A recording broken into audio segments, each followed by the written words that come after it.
Everyone, and welcome to WeatherTech Raceway Laguna Seca.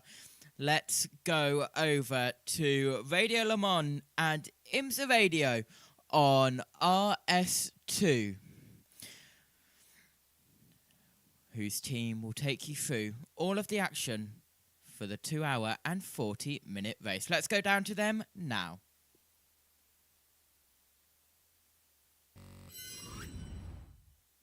At IMSA Radio is how we will, how you can get in touch with us. That's all coming later. Next, live racing from WeatherTech Raceway, Laguna Seca.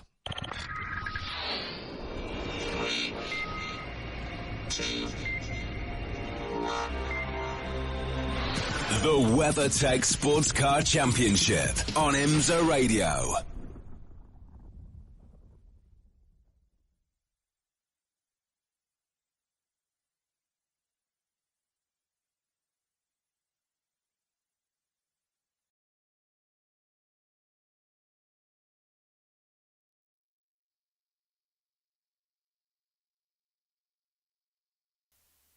Well, we did throw down to IMSA Radio, but they are getting ready for their broadcast. Here we go. It's the WeatherTech Laguna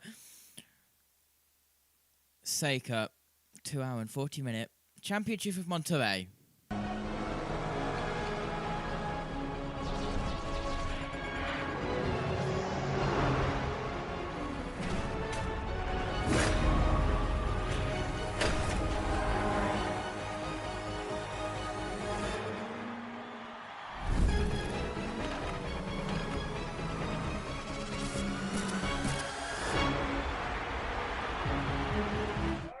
The history of sports car and motorsport racing runs deep here at the WeatherTech Raceway Laguna Seca. For so long, this tight, twisty and technical circuit has been challenging the best in the world on 4 and indeed on 2 wheels. It's a circuit that demands concentration. It's a circuit that demands perfection because just off the hard standing of the track surface there be problems. And those problems are the gravel traps and the sandy soil around the 2.23 mile circuit with 11 corners just off the coast inland from Monterey on the way to Salinas. And the names tell you all you need to know. Andretti, Rahal, Rainey, and of course the corkscrew. Known the world over, whether you've driven it in real life or whether you've only done it on a video game or a simulator, you know it is there to catch out the unwary. And today, for 2 hours and 40 minutes, the teams, drivers, and the tyres and cars of the IMSA WeatherTech Sports Car Championship will be taking that challenge for lap after lap after lap. Hello, everybody, and welcome to our live coverage from WeatherTech Raceway, Laguna Seca. My name's John Hindorf, and joining me in the Ford Performance Global Broadcast Centre, Ryan Marine. Down on the grid, which is actually the pit lane, is our junior counterparty, our CrowdStrike pit lane reporter. Let's get straight down to him for a little bit of the atmosphere. The pit lane was absolutely jam-packed no more than 4 or 5 minutes ago, and it's been a feat of logistics and respect from the fans, our junior, to get that cleared. We're ready to go. Absolutely. I can breathe down on pit lane again. Fans have been, for the most part, moved over to the grandstands on the main straightaway where WeatherTech Raceway Laguna Seca is doing a handful of giveaways to open up this race. But, John, the field is resplendent on pit lane right now. The sun is shining. There's not a lick of cloud in the sky. Much like we have seen for the entirety of the weekend, these are perfect racing conditions for us to go racing for the first 2 hours and 40-minute race of the season. That's a good point that Arjuna makes there, Ryan, because we've had the Rolex 24 at Daytona. We've had the Mobil 1 12 Hours of Sebring. We've had 100 minutes on the streets of Long Beach. We come to our fourth different style of circuit with a natural terrain road course and our fourth different venue with a different duration, should I say, of the races. You've got to think that some of our teams might not know whether they're punched, countersunk or bored at the moment, but they will have to get their heads round it because there's no time to make up for any mistakes here. No, just 2 hours and 40 minutes. This is a track that comes at you fast and furious as well. You've got to be ready to roll with the punches as this race develops. But you talk about this track. What a classic this is. Opened in 1957, 180 feet of elevation change around a single lap. You drop about 5.5 stories in the corkscrew alone. That's driving this place by yourself. What a challenge that is. Then you throw in all of the competitors, the multi-class aspect of this. This is going to be a jam-packed race full of fun and excitement. Can't wait to get started.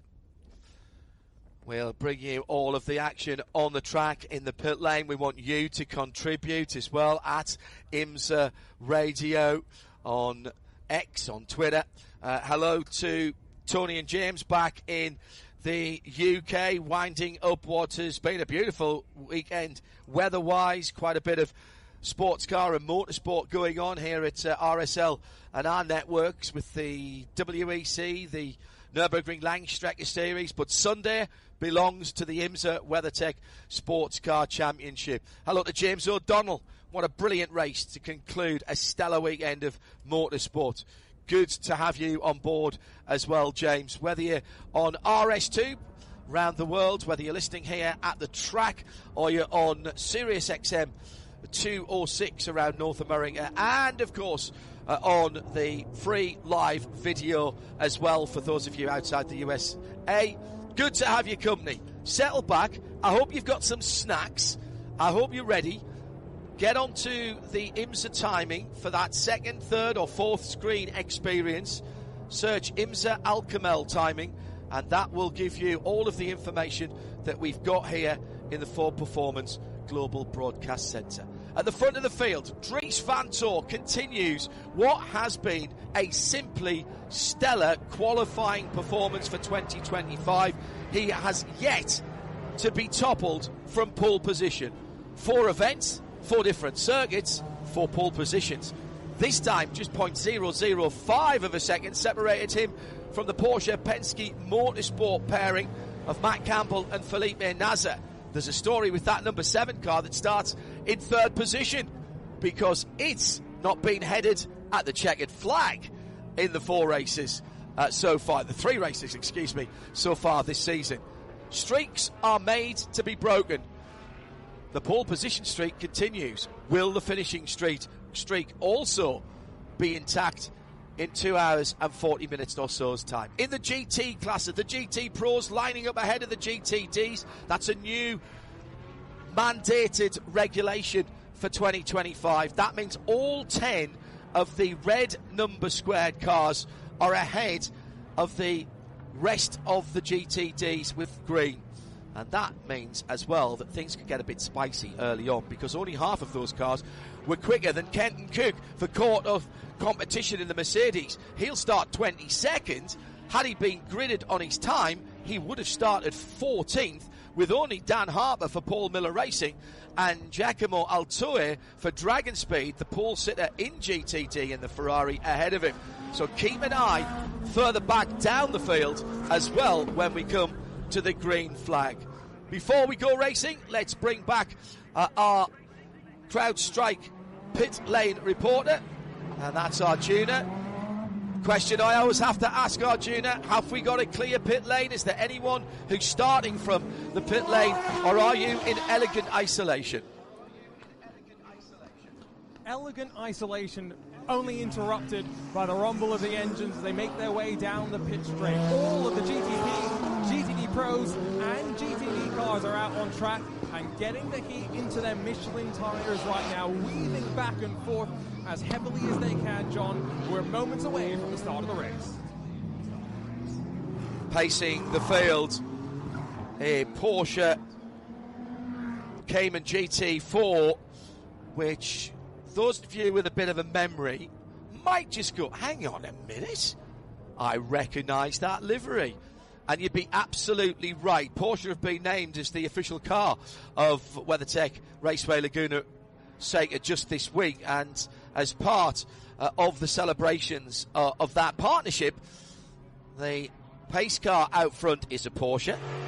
And it's also carrying the classic American Le Mans Series IMSA livery of Porsche, Penske Motorsport and the DHL-sponsored Spider, the yellow and red machine. Peter Mackay, one of our colleagues here at RSL, has just written the definitive history on the open-topped LMP2, as it was, Porsche Spider. It'll be being released in the next month or so, and I know he would be absolutely delighted to see that car going around and pacing the field at the moment. In fact, I'm sure that Peter is probably watching back up in beautiful Perth in Scotland. Hello to him and to Lucy, and indeed to all of our Radio Show Limited team for the weekend. Now, we've already done 6 hours of the WEC at the classic event at Spa. Thank you, Johnny and Bruce.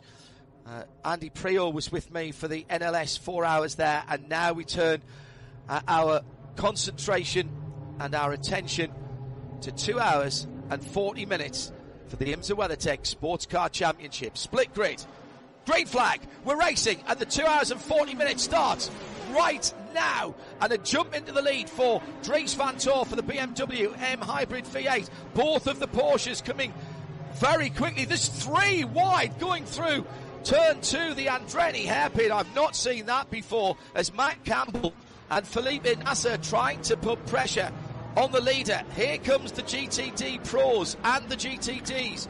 Giacomo Altoe in that very distinctive yellow Ferrari with the purple stars on it, the rhubarb and custard car, as I have been calling it all weekend, has held on to the lead, but round the outside, a fast-starting Dan Harper in the Paul Miller BMW is making the best of his front row start and trying to get to the lead as they head through turn 4 and up towards turn 5.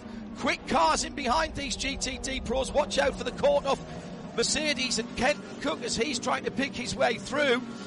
Looks like he is right on the tail of Aaron Tielitz in the Lexus, one of the GTD Pro cars, as they head through turn 5 and 6 and up to the top of the hill, up the Rahal Straight, and already one of the Mustangs is off. It's Fred Favish, who was qualified in 7th in GTD Pro. An untidy start for him at the front of the field. Dries van Tor leads, but not by much. The 2 Porsches are trying to keep him honest at the moment as the GTD Pro battle heads towards the final corner for the first lap. The 2 Corvettes running together. Nicky Katzberg's moved up through the field. Actually, it's Klaus Bachler who's moved up through the field in the EO Racing Porsche as they go across the line.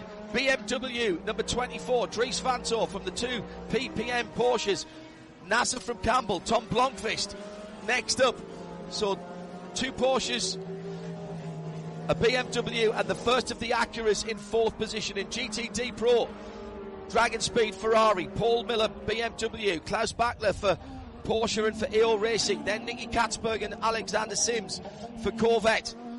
Kenton Cook has held on to top position in the GTD category ahead of Vassar Sullivan Racing's Parker Thompson, who's made a good start, as has Winwood Racing's Russell Ward. I'm going to take a breath and go and lie down in a darkened room for the next hour, because that was a very exciting first couple of laps. Ryan Marine, great start for Dries van Tor. Certainly, he's already pulled out a lead over the pursuing Porsche Penske 963s of a second and a half. Now, crucially, the 2 Penskes have swapped positions, so it's the championship leading and undefeated number 7 now, ahead of the number 6 that Matt Campbell had qualified on the front row. We had that heart-in-your-mouth moment where the top 3 were all 3 wide momentarily in the Andretti hairpin, but everyone was able to continue on. One other note, in GTD, Alec Udell qualified 2nd. He's been shuffled back to 4th for DXDT Racing. That's promoted Parker Thompson up to 2nd place in class. Really good start for the Vassar Sullivan Racing Lexus team. Penalty. As I said getting our Porsche keys to the race. You can't afford penalties here.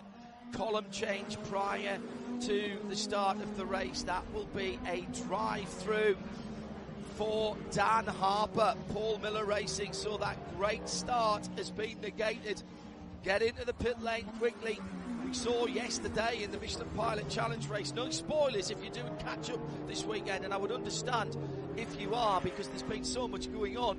But without giving too much away, Ryan, penalties played a part in that race yesterday, but serving the penalties early will really work well, because there was a few incidents that neutralised the race and effectively made those penalties non-existent. Exactly. That's what we saw yesterday. If you have that penalty and you take it early, then that gives you a chance to take advantage of yellows if they come. That one was pretty clear. You have to stay in your column up through the start-finish line. Once you cross the start-finish line on the initial start, you can change columns. Harper from the outside of the front row very clearly did change columns before that start line. So that was an easy call for race control. Harper now down the pit lane, serving that penalty, dropping him out of second place in class. Already into the pit lane, off the pit lane speed limit and by the Mission Foods bridge, but you have to stay to driver's left and rejoin at the exit of turn 2.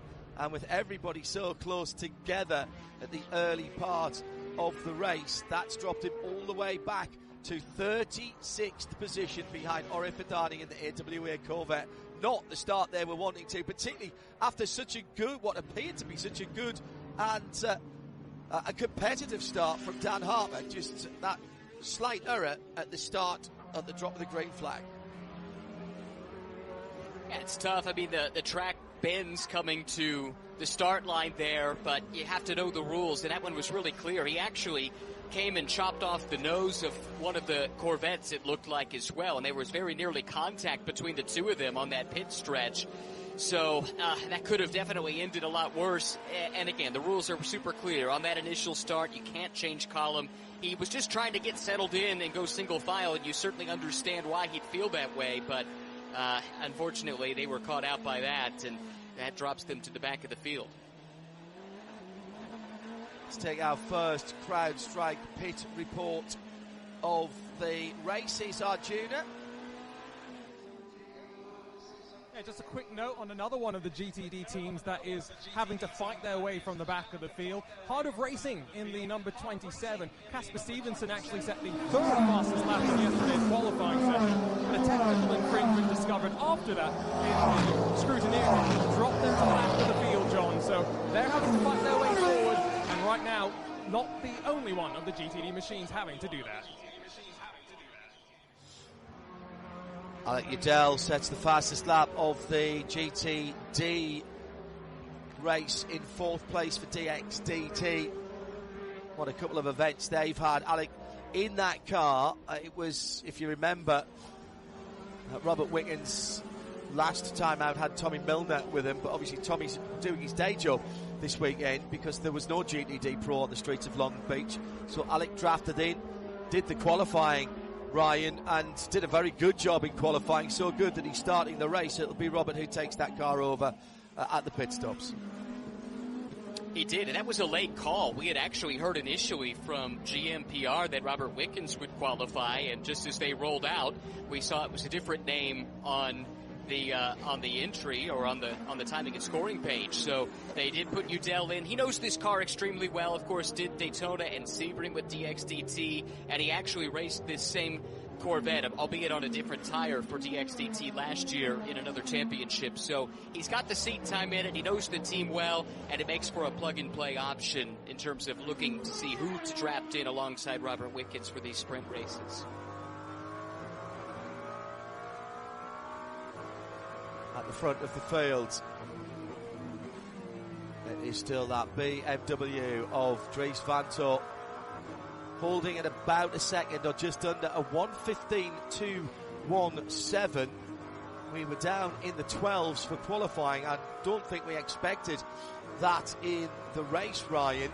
The race lap record was a 1:14.196 last year, and we're already knocking on just a second away from that. That was Sebastian Bourdais in a Cadillac. So we're not a million miles from that already, and these are heavy cars at the start of the race.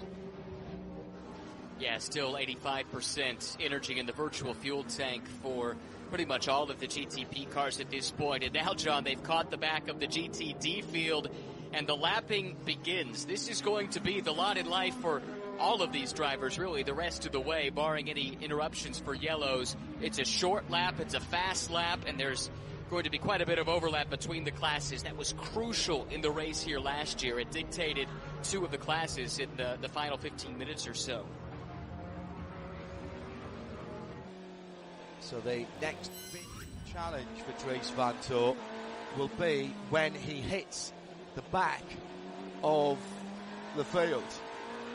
And at the moment, he is coming up to the back of the GTD field. That's what's right ahead of him. So he goes through turn 5, and he's already actually put a couple of cars in between himself and the chasing Porsches. Ori Fadani, Sheena Monk. Trying to see if Dan Harper's gone to that back as well after that drive through the pit lane for coming out of line at the start of the race. Yeah, he has. So now mired in the GT traffic, and that's the opportunity for the two Porsche Penske Motorsport 963s. Felipe Nasr has passed his teammate Matt Campbell, and he's going for the lead. The undefeated pole sitter for 2025 against the undefeated team at the checkered flag as they carve their way past Misha Goldberg in the number 78 Forte, the blue, metallic blue Lamborghini Huracan Evo 2 through turn number 3.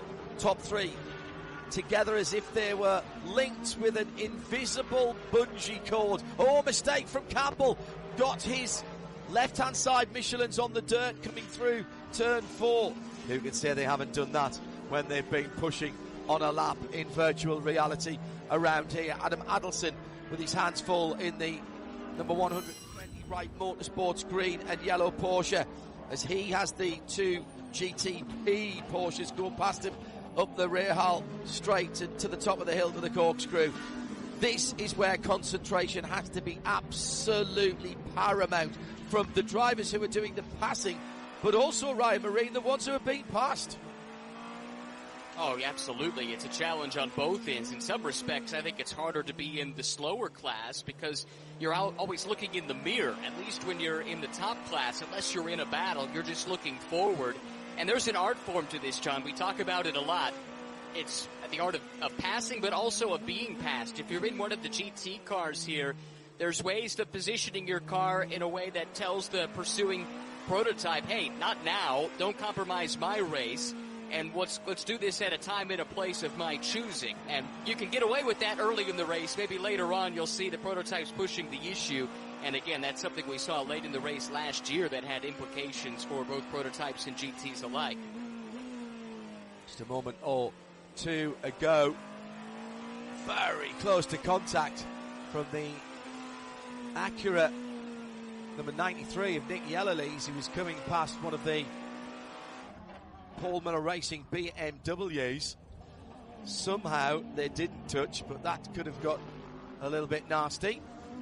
It's so tight here. Our Porsche keys to the race: pick your passes in traffic.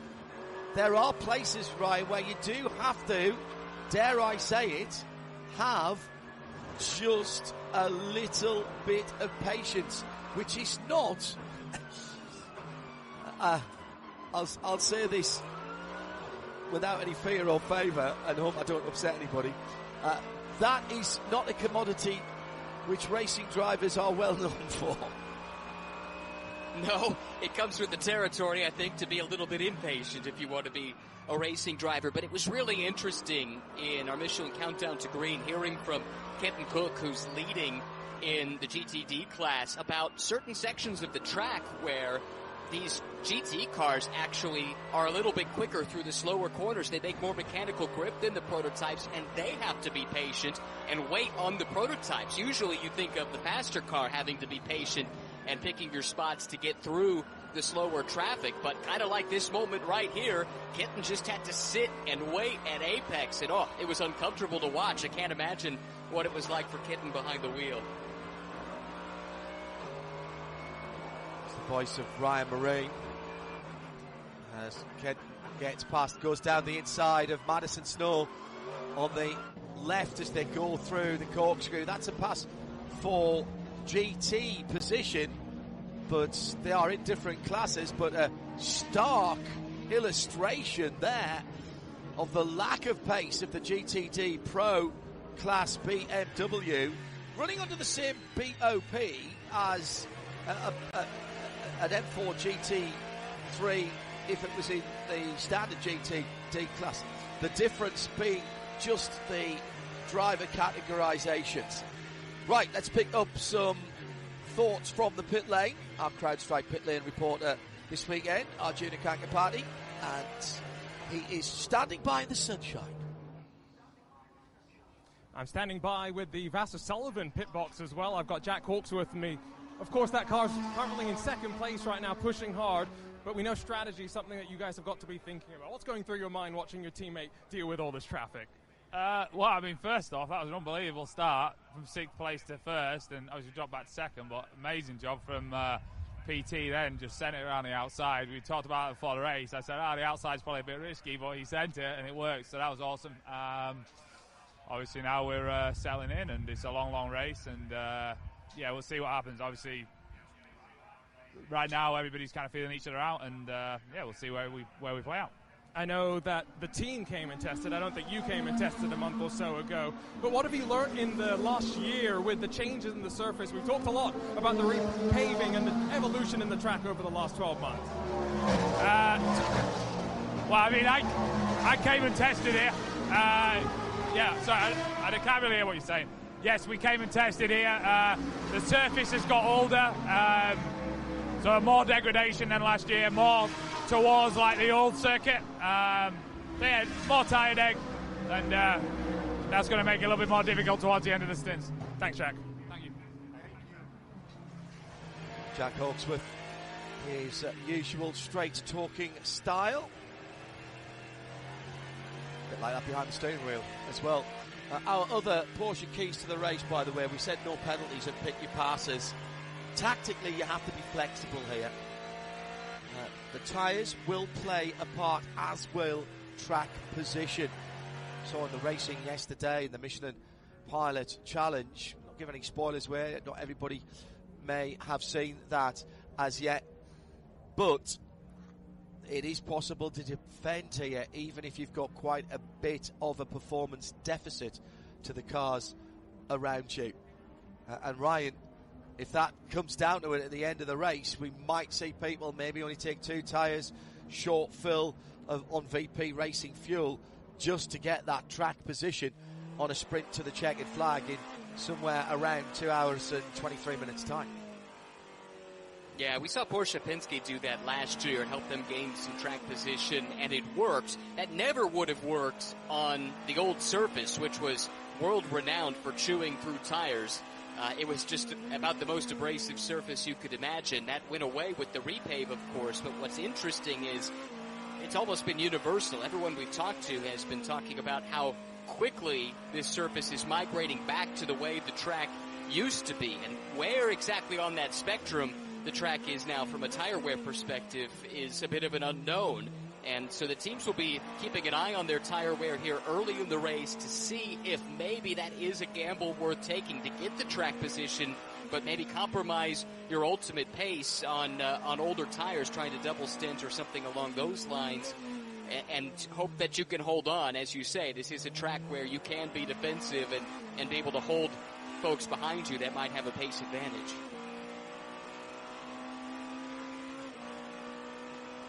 The engine you can hear is that of the V8 twin turbo of the unbeaten number 7 squad for Porsche Penske Motorsport, Felipe Nasr. A little speck in front of him is Dries Vanthoor, and the gap is 2.6 seconds. It's pretty much the whole of the straight between turns 3 and 4, and about half the straight between 4 and 5 as the BMW disappears up the hill. The Porsche just running out with the red and white curbs. Leader is through turn 6. Second place now, hitting that undulation as you go through turn 6.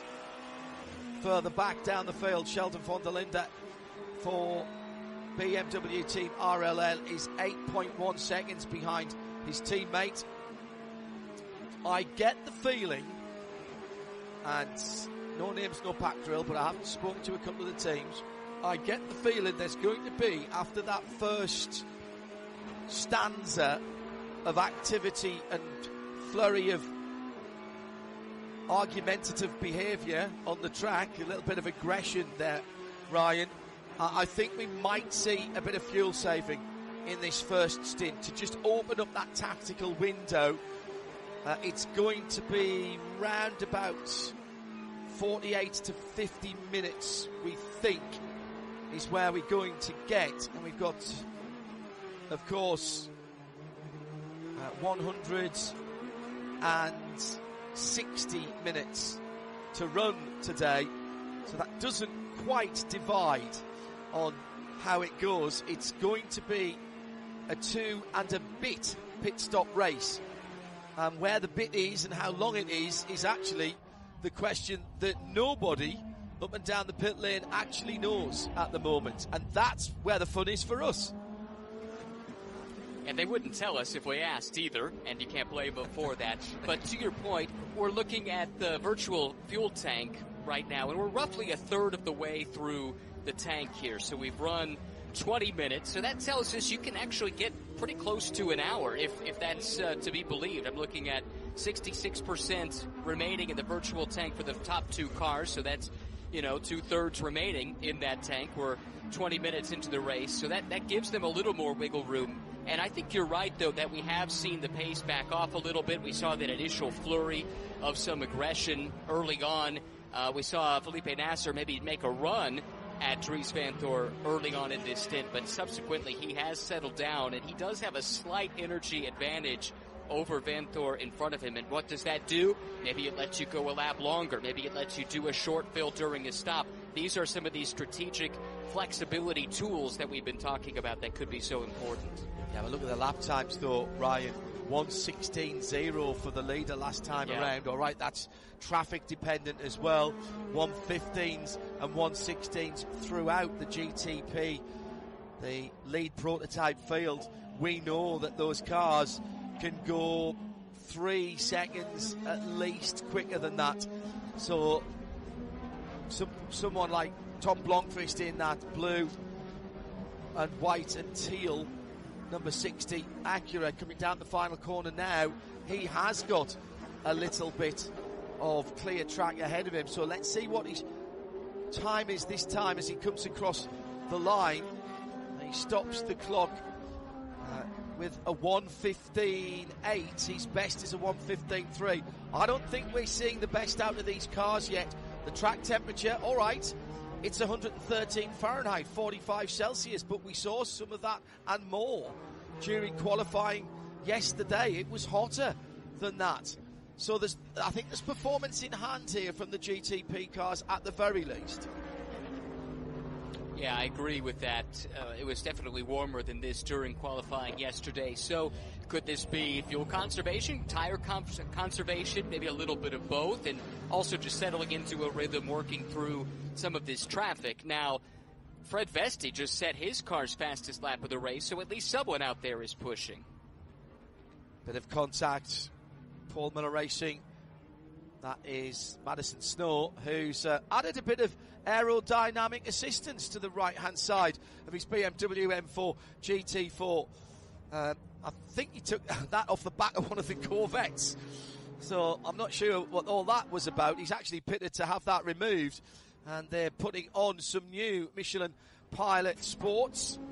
Car is down. That's super early. I presume that was to take that. Oh no, that might have been a damaged tyre. They're having a good look at the rim from the right rear of Madison Snore's car. They have removed the extra aerodynamic accoutrement from the front end. And what has not been a good weekend for the number one Paul Miller Racing BMW is not getting any better as Madison rejoins.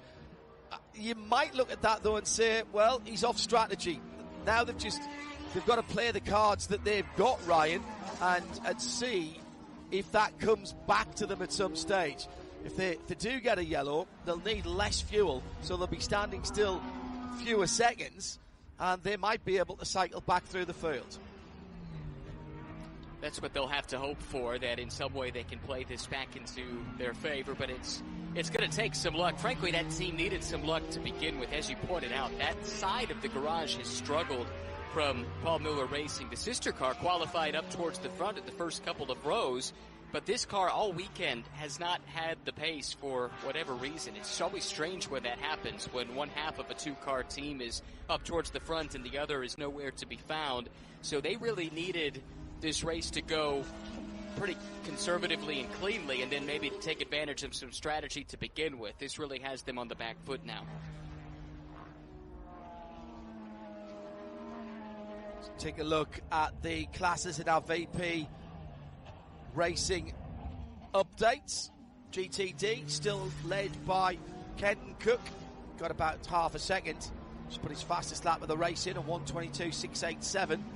That's just a couple of ticks of the clock slower than Parker Thompson's fastest overall lap of the GTD class, 1:22.6. He sits in behind. Got another 6/10 between himself and third place Russell Ward for Winwood Racing. The 57 blue Mercedes AMG. Alec Udell for DXDT in the blue and black Chevrolet Corvette number 36 is a second further back and making up the top six. Mike Rockenfeller's in there, but he's a GDD Pro.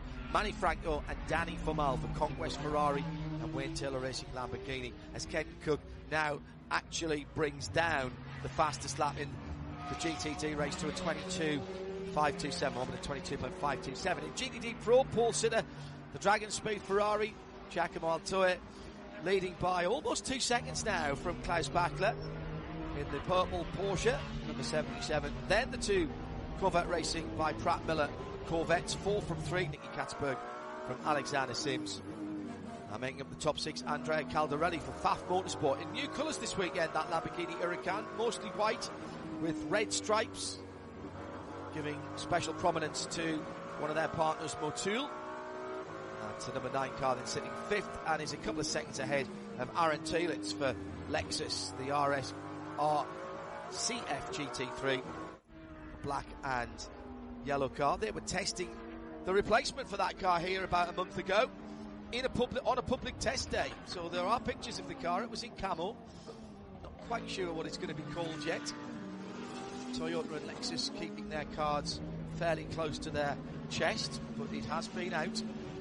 Expect to see that being homologated, being cleared to race before the end of the year, and then its first outing should be at Daytona in 2026. Dries Van Toort leading the motor race by 3.5 seconds as the two Penske Porsche Motorsport cars are chasing through traffic at the moment. Felipe Nasr with the black pinstripes on the roof and side pods of his red and white 963, and Matt Campbell with the white sitting in behind. Then it's Acura and Acura for Tom Blomqvist and Nick Yellerly, and Sheldon von der Linde makes up the top six in the second of the BMWs. 27 minutes gone, 2 hours and 30 still to go. That's your VP Racing update here on IMSA Radio and IMSA TV. What are you taking from this opening half an hour or so, Ryan Marine?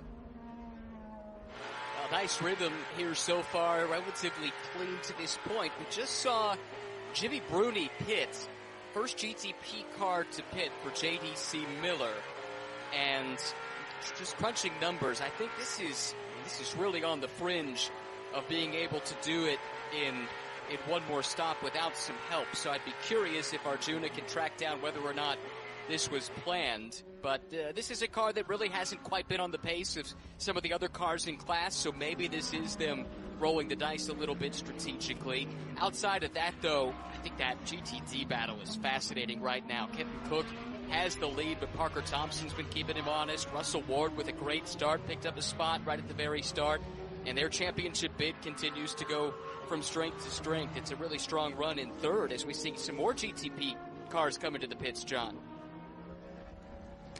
Including the number 40, Jordan Taylor. Tyres going on. Right side tyres going on. No, it's going to be a full set of Michelins. They look scrubbed to me. And again, this follows what we saw yesterday in the Saturday main race. The tyres that have had a thermal cycle put through them already. Also coming in Ford Mustang. And that was the 64 Mike Rockefeller car. Arjuna is down in the pit lane with this CrowdStrike report.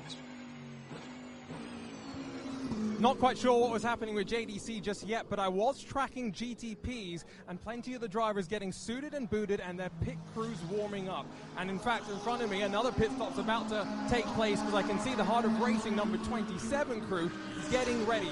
One thing to point out, John, is in the GTD Pro and in the GTP class, minimum drive time for this event is 10 minutes, which means that these first drivers can get out of the car and hand over to their teammates if, like Ryan called out, they think their strategy can get them to the checkered flag without a splash and dash. A couple of warnings for track limits. The car number 9 for Andrea Caldarelli, the FAF Motorsport Lamborghini. Just a warning for now. Also the Turner Motorsport BMW 96. That's Patrick Gallagher. Keep your nose clean, gentlemen. And a potentially more serious one, but still just a warning for powertrain violations. Now this is because IMSA are monitoring in real time the actual power being produced by each of the engines in these cars right across the 3 classes. There's a torque sensor on the drive shaft from the gearbox of all of these cars. It's a very clever piece of kit, very expensive piece of kit as well. Exactly the same as in the World Championship at Le Mans. And so the number 77 AO Racing Porsche has been issued a warning. So that's basically too much power being transmitted from the engine. Now, given that these cars in one way, shape or form are all performance balanced so that the teams and the drivers and the tacticians are the ones making the difference. That is something to keep an eye on. And race control seeing that, or at least IMSA Technical seeing that in real time. They install their own scrutineering wiring loom. That is giving real-time data from a number of sensors, IMSA sensors, around all of the cars that are out there on the circuit at the moment, all 36 of them. Let's go down into the pit lane. Here's another CrowdStrike pit lane report from Arjuna. Heart of Racing GTD has put 4 fresh Michelin tyres on, and off and away Casper Stevenson goes. Darren Turner not going to be jumping into that car just yet, but I was just looking over at the pit box for the Acura GTPs. Helmets on, drivers ready to go, and so driver change is imminent here, John, down on the pit lane. That would be a tad early for me. Now, but that said, this comes back to what we were talking about, Ryan, doesn't it? About how the team split it up. You don't necessarily have to empty the fuel tank, or in today's terminology and parlance, you don't have to use all your energy. You might want to break up this race into 3 similar length tranches of racing. Big sideways slide, by the way, coming in the pit lane for Casper Stevenson in the Heart of Racing. Stop and repair for the number 10 Ricky Taylor, Wayne Taylor racing car. Now, this is for tyre pressures. You don't get any grace on this one. He's going to have to come in next time around. That will be too low a tyre pressure. We've seen IMSA implement this for the past couple of years after the controversy of the rules breaking and the hiding of the rules breaking at Daytona a couple of years ago. And so that number 10 car will have to come down pit lane immediately to have those tyres taken off, re-pressured. They can be used later, but they'll put another set of tyres on in the meanwhile. I wonder if they've been caught out just a little bit. The track temperature has remained around about 113 Fahrenheit, that's 45 Celsius. Yesterday, it was climbing way up to, well, actually, it was off the end of my scale of conversion charts. I think it got to 126, 127 yesterday. My chart only goes to 50 Celsius, which is 124. It's absolutely extraordinary. So that will have to come in immediately, and the Wayne Taylor Racing Cadillac season still hasn't really kicked off, Ryan. No, it hasn't. Now, the 10 car has not pitted yet, so maybe that indicates it's a slow puncture or something like that, why the pressures would have dropped too low at this point. That's what I'm trying to figure out a little bit. But the fact that they haven't pitted yet and you could pit here, this is not the strategy I think that they wanted to do with this car, but they could and still make it home on one more stop. It could be a lot worse, I suppose, than it is now, and that car is now in the pit lane. A couple other strategy things to cover off as well, but we can do that after these pit stops, John.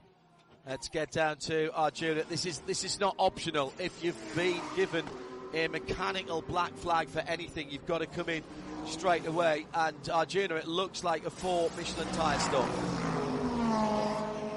4 Michelin tyres. Does look like scrub tyres from where I'm standing right now. And driver change going through as well. Ricky Taylor jumping out. Felipe Albuquerque is going to jump in and take over Cadillac number 10. Lots of smoke as the burnout as he pulls away from the box. A nice tidy stop for the number 10. 2 other cars being given exactly the same tyre operational requirement black flag, that being the number 14 Aaron Telix, Vassar Sullivan. In fact, actually it's both of the Vassar Sullivan Lexus, the Pro car, the 14, and the Parker Thompson number 12 car, and that car's running second at the moment.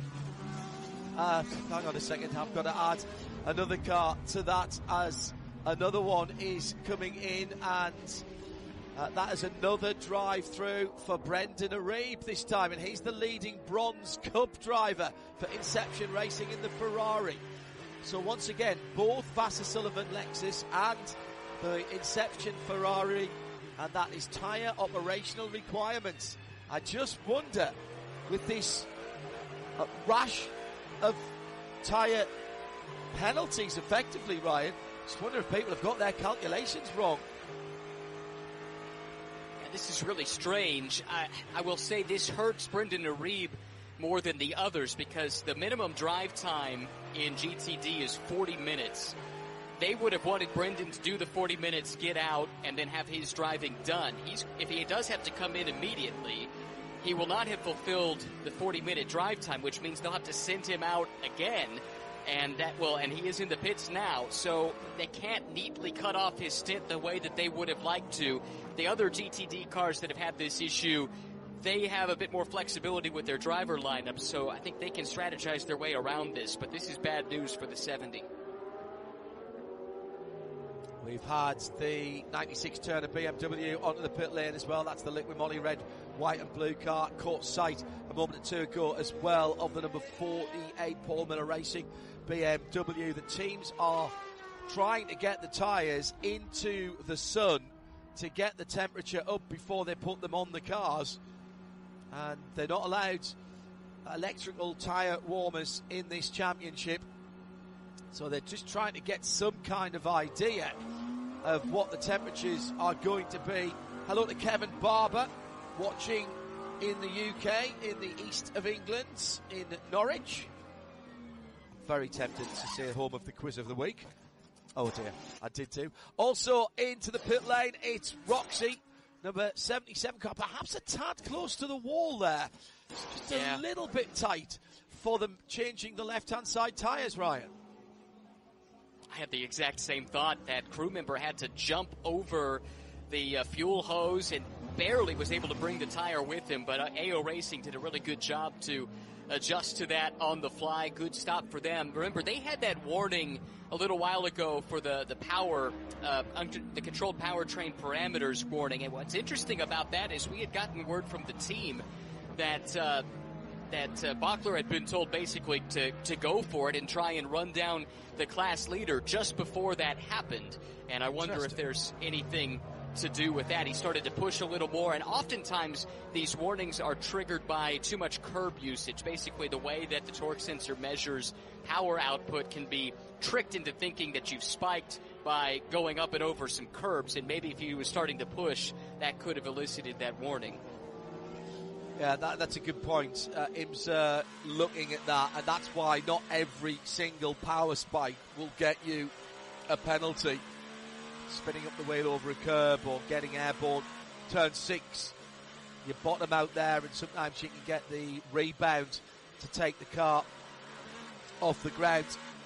Coming down to the first 40 minutes completed, and we are seeing an absolute variety of pit stop tactics. Let's have a quick CrowdStrike pit lane report from Arjuna. Interesting that the Corvette GTD Pro engine at number 3 has come in and I think put on sticker Michelin tyres, and I've just now seen the number 14 Vassie Sullivan Lexus put on scrubbed Michelin tyres. So John, you're talking about the variety of strategies. There's so many different variables that come into play when the teams come down onto pit lane, how much energy they put in the car, which tyres they're changing. That's a bit of a constant. Everyone's taking 4 Michelin tyres, but scrub for me is the question. It's a really interesting strategic game down on pit lane. Let's have a look at our Brembo brake facts for the 4th round of the IMSA WeatherTech Sports Car Championship here at WeatherTech Raceway Laguna Seca. Each round, the Brembo technicians come up with these facts to give us an idea of just how hard the stopping power has to be, just how much the stopping power has to be. Now, this is a 3 out of 5 difficulty rating. That takes into account the top speed, the slowest corners, brake pressure, etc.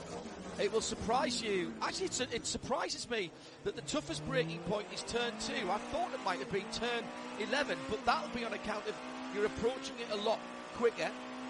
As far as Brembo and the brake discs and pads are concerned, or the rotors and pads are concerned, there are 9 braking zones per lap.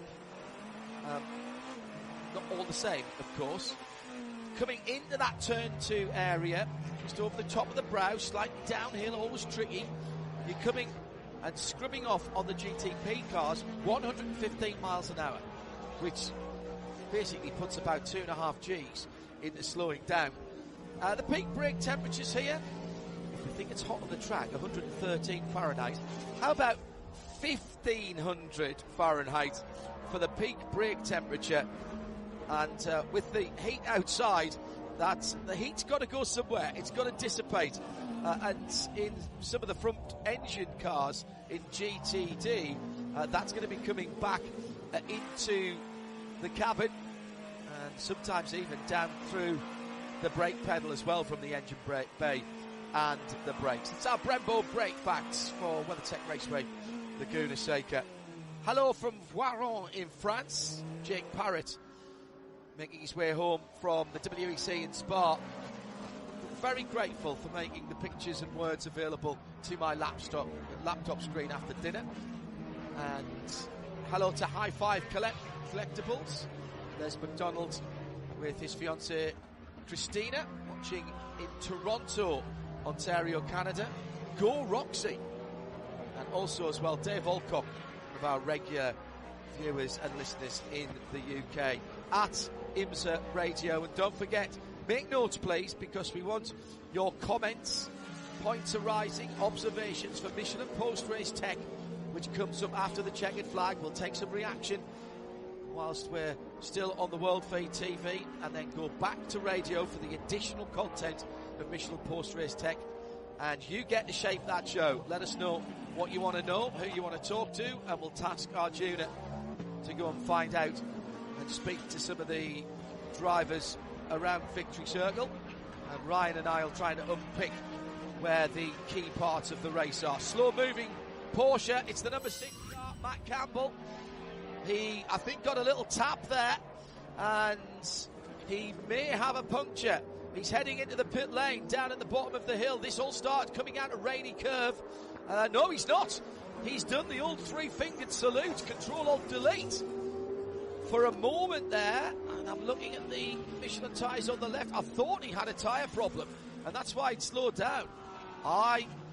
Well, that's amazing. It looked like he just lost power there completely then, Ryan Marine, and somehow the pit lane have talked Matt Campbell around refiring that V8 twin-turbo engine. Well, that started down through rainy curve, it looks like, as we have a battle for the lead, I think, here, John. I'll let you take that, and then we'll get back to what happened. Side by side, going up to turn number 6 and heading up the Real straight, but Dries Vanthoor repels Felipe Nasser for the time being, but that was traffic assisted. Coming to the sort of area where the team car seemed to cut out or something, just under the walkover bridge there and plunging down towards turn 10, right in the midst of traffic. Opportunist manoeuvre from Felipe Nasser, but just couldn't get it done. Meantime, the Wayland Cadillac of Jack Aitken's been in and out of the pit lane. I have not seen such a variety of pit lane and tactical strategies in a long time. So Campbell was fine. He went off the track and side by side, and actually there was contact with the Lamborghini right front of the Porsche to about the middle of the Lamborghini on the left-hand side. Did that maybe hit a breaker or something like that and stop the engine? Meantime, the almost pass for the lead was down at turn 5, running up to turn 6, with the Windward AMG playing a part there, and they went, well, wow. Well, a very brave manoeuvre in turn 6 for Dries Vanthoor, who decided that he was going to tear up the inside of the triage competition Ferrari, I think it was. No, of course it wasn't. It was the Inception Ferrari, the yellow car. And there was only just a BMW's width. And that's how he held on to the lead. Looks like he's coming round to put a lap on his teammate as well. No, that's Marco Whitman's closed them up. So the top 3 are together now. So there's battle for traffic. And BMW's are 1 and 2, I think. And Cadillac is into 3rd position for the moment, as Jack Aitken is there. No, sorry. No. They are lap cars. They have been on pit lane. Whew. My God, I was thinking, hang on a second, how have they got through there? So Vanthoor still half a second. And meantime, drama on the pit lane, with a car dead stick in the middle of the pit lane. Now gets going again. That was the DXDT Corvette, which is now rolling again. Not entirely sure. There was something alongside that car that a crew member had to go and pick up. Arjuna has the news. Yeah, there was actually contact, John, with the 021 Triati competition entry that was leaving its pit box. DXDT, Alex Udell trying to get into the lane. Unfortunately, not able to find their marks, and so I can see Robert Wicken sitting on the pit wall now as that Corvette goes around and does another lap. And there's damage to the right front of the JG Wentworth Ferrari and the 36 DXDT Corvette.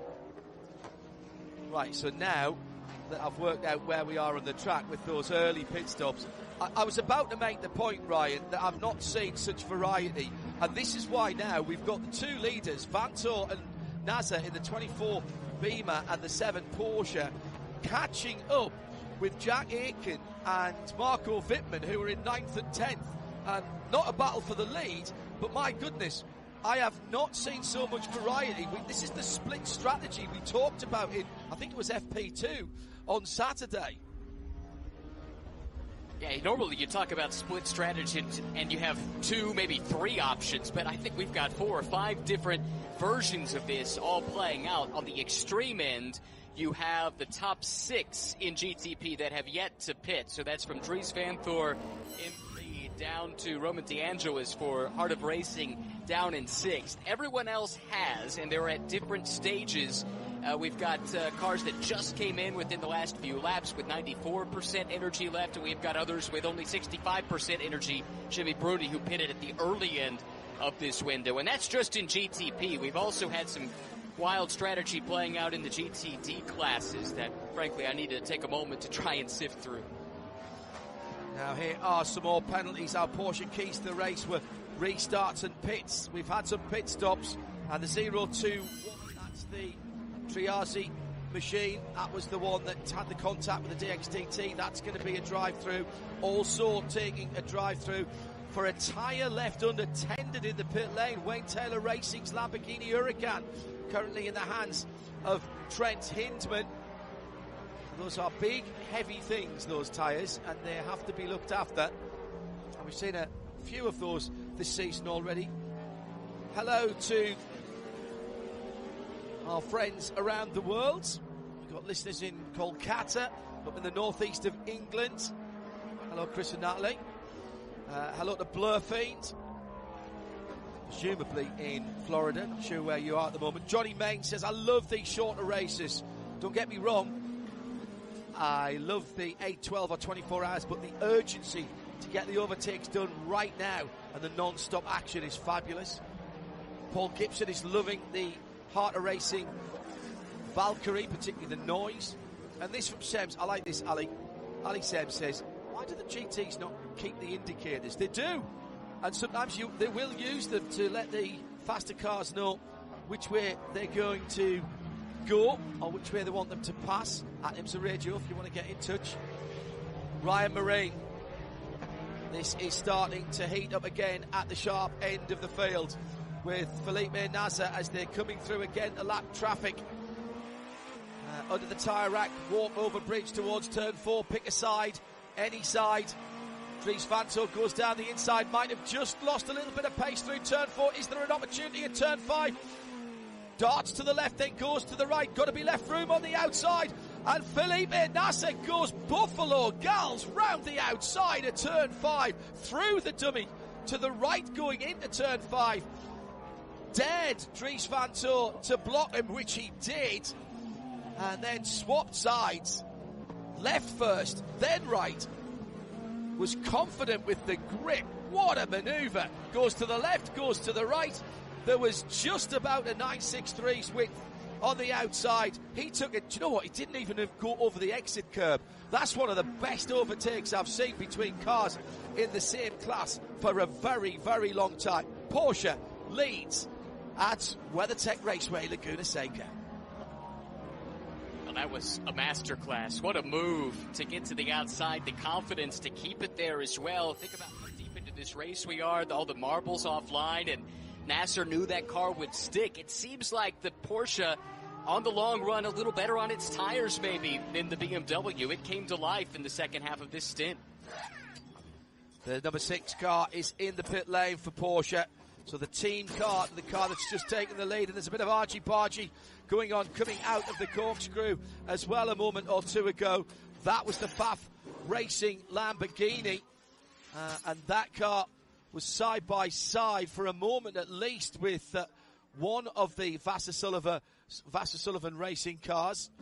Meantime, replenishment of energy for the white striped Porsche. That's the number 6, the old Salzburg racing colours. Now, I didn't see Matt Campbell get out of that, but Arjuna was closer. Was that a pit stop, including a driver change? Or has Matt stayed in? And what about the tyres? 2, 4 or none?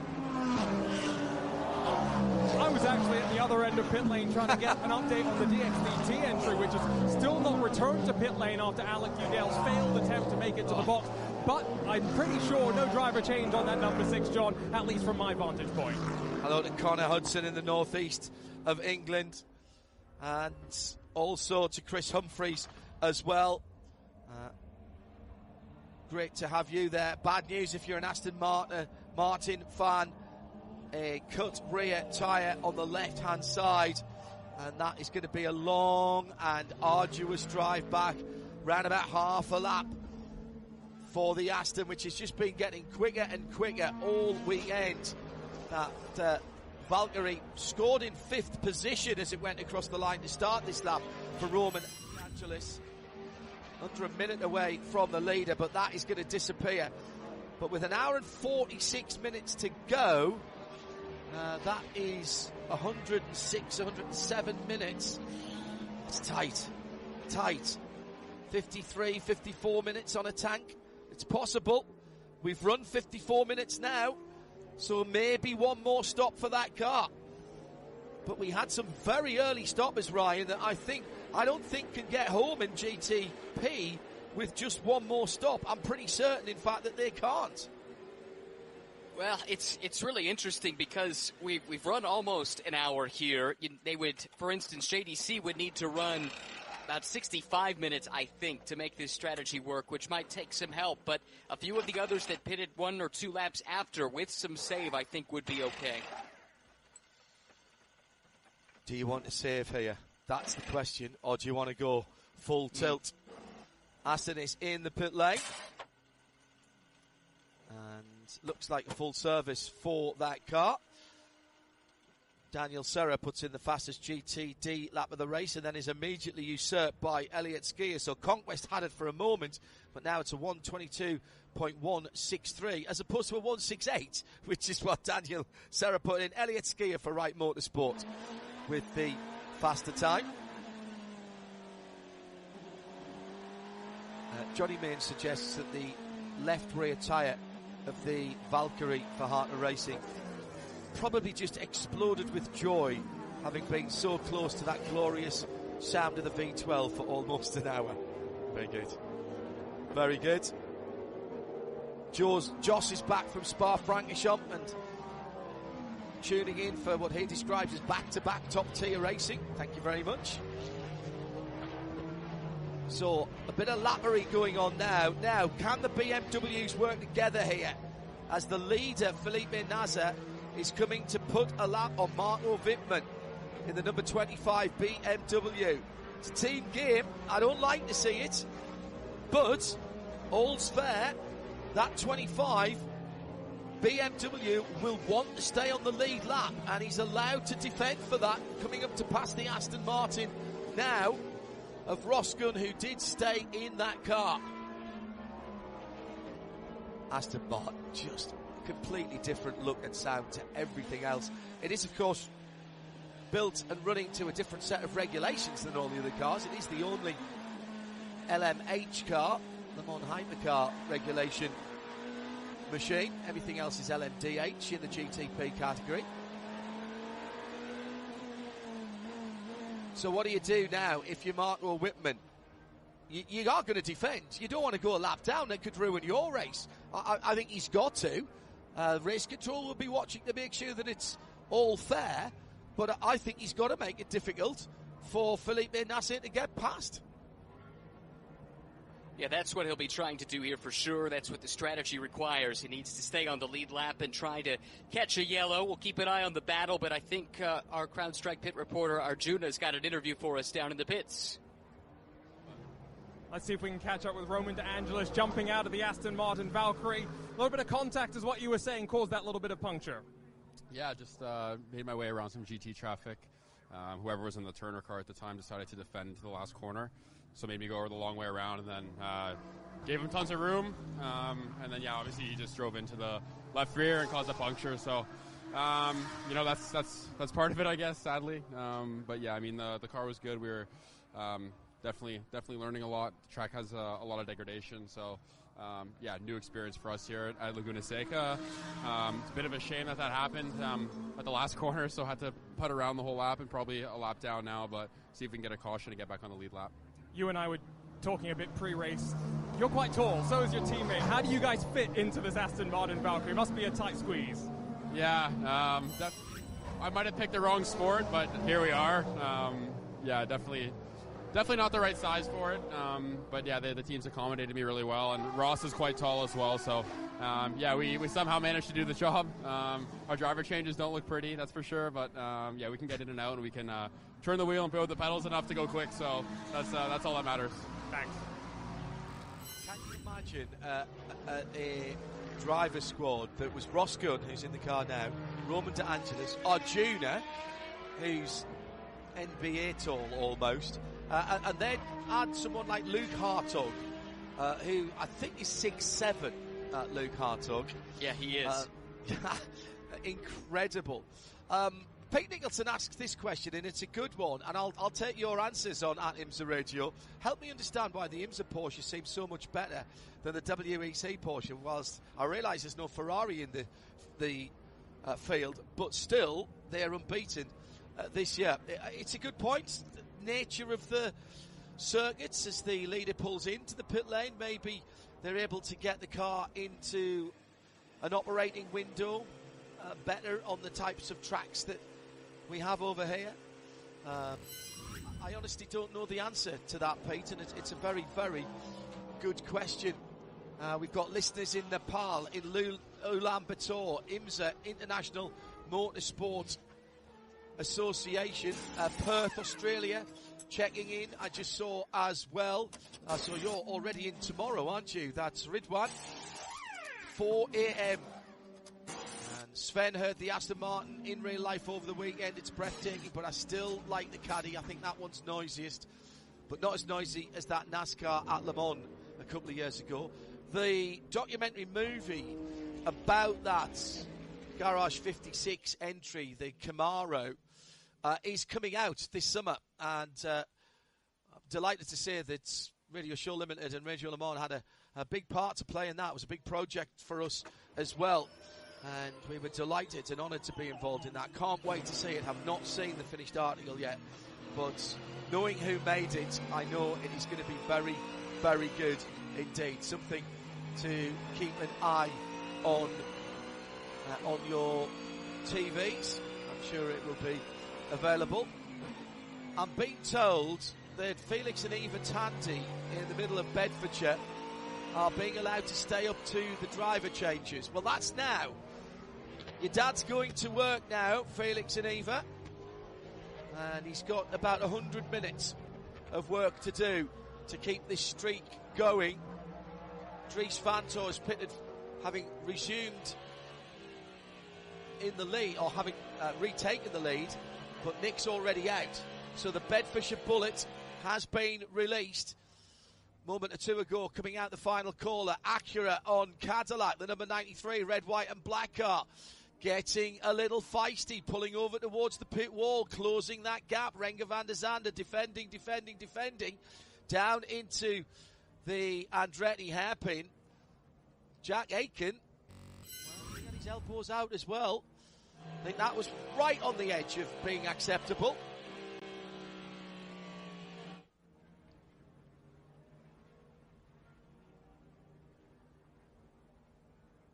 Philip Eng has taken over the BMW number 24. Colin Brown has gone out in the number 60 Acura. And I think we've had a change of lead. I think that early pit stop for the number 6 Porsche has put them ahead of their teammates, Ryan. It does look that way. I want to make sure everything cycles through, but I think you're right. That fight we were commenting about with van der Zande and Aitken, Renger was right out of the pits at that point, so he was still bringing those tires into the window. But, yeah, you might be onto something there. It wasn't much of an undercut. There's only a 5% difference in the virtual fuel tank between the 6 and the 7. But maybe, well, now that's just changed substantially, so I take that back. But anyway, yeah, that could have definitely paid some dividends for them. One other story I quickly wanted to cover off. One of the front runners in GTD, they were running top 5, had a penalty they had to serve for an unattended tire. That was the Wayne Taylor, number 45. Trent Hedman has served that penalty and has dropped down to 9th, but they had a pretty good day going until that penalty. And we'll do a quick VP Racing update here, because we have got a new leader in GTD Pro. Lauren Heinrich now leads for the car, or the team at least, that won here last year. Sebastian Priaulx, part of that team last year, now of course a works Ford driver. So it's the 77 Porsche from a Ford Mustang, the number 65 of Fred Vervisch, with Antonio Garcia in the Corvette in third. A fourth different manufacturer, the pole sitter, the Dragon Speed Ferrari, Albert Costa now behind the wheel of the number 81 car in fourth, and make that 5 in 5 for the GTD Pro leaders, as Marco Mappelli is in the 5th position for Pfaff Motorsport. That's all going to shake up as Fred Vervisch comes into the pit lane. Parker Thompson is leading in the GTD category from Kenton Cook, both those drivers have been driving since the start and are on their second stints. They've both been along pit lane. Phil Ellis has taken over the Winwood Mercedes AMG GT3, the blue and black car, from Russell Ward. Pat Gallagher for Turner Motorsport is next up. That's the number 96 Liquid Molly car, making up the top 6. Casper Stevenson for Harter Racing, Aston Vantage, and Elliott Skier for Wright Motorsport. Meantime, side by side on the front page straight, and we actually had 3 wide there for a moment. BMW, Marco Wittmann splitting either side of the Liquid Molly car I was just talking about, with the number 10 of Philippe Albuquerque, and Marco Wittmann takes 5th position. Albuquerque back to 6th.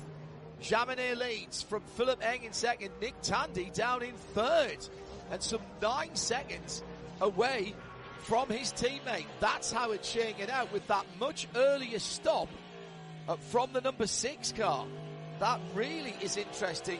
We said there was a variety of tactics, Ryan, and it's played out in the favour for once of the number 6 Porsche from Porsche Penske Motorsport.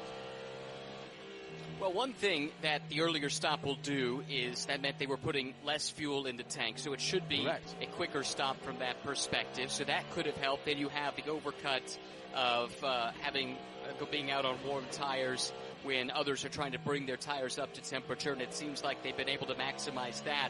It's also worked, it would appear, for Jimmy Bruni. Remember, they pitted really early, like right on the fringe of what we think might be possible to make it in one stop, and that's vaulted JDC up to 4th. But the thing with these that have taken these early stops is they're going to have to take their medicine at some point. It's going to come later where they'll have to do the more full fill relative to some of the others, and that's when it could swing back the other direction. To that exact point, Jimmy Bruni is down to almost only a third of his energy. You can follow along, by the way. There is a page on the IMSA site. Just use your search engine and put in IMSA GTP energy, and there's telemetry on that. IMSA GTP telemetry actually would probably be the best search terms, and that'll turn up straight away. Jimmy Bruni, 35% of his energy, against the leader having 74 and 89 for Nick Tandy. And we might be having a full course yellow here. Harter Racing, Aston number 27 is in the dirt for Casper Stevenson. Now, is that engine still running? I think it is. And he's got it moving. He's got it moving. He's found first gear.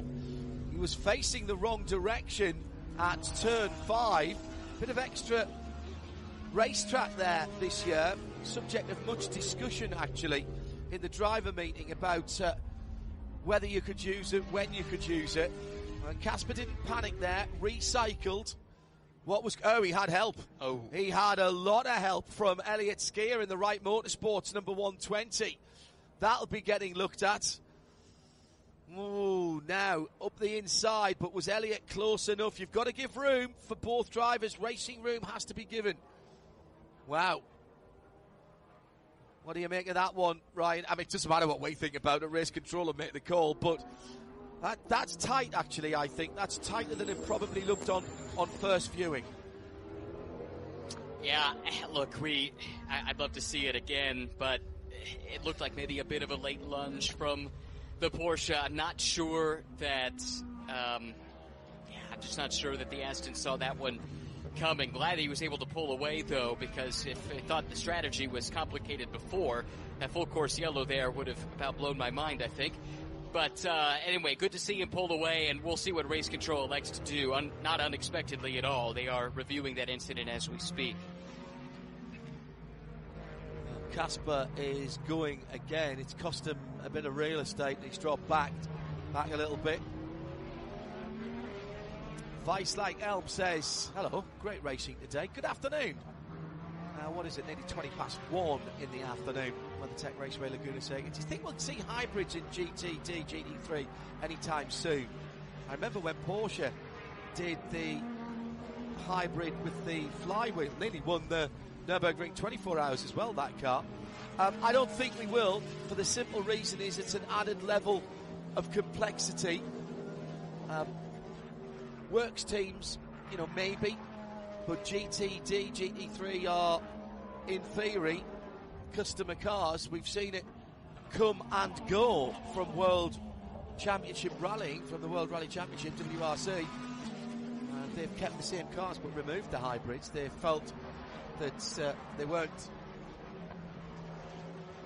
giving them the performance advantage that they wanted, and there was some reliability issues as well. Good question though, we'll have more of those in Michelin post-race tech. 85 bright yellow Porsche. That is Jimmy Bruni, and he's been hunted down by Marco Wittmann. This is a pass for position. The Italian from the middle of the road into turn 2, defending. He'll go wide in the middle of the corner and then diamond it back, which he did. Coming into turn number 3. A little bit of curve underneath the tyre rack bridge. Set it up for turn number 4. Dab of the brakes from Bruni early, just to back Wittmann up. Now we'll go past the caught off AMG. Kenton Cook running in second, so Parker Thompson can't be that far up the road either. In fact, no, he's just gone through. Oh, now was that Parker Thompson behind Kenton Cook? Have we seen a change in the lead?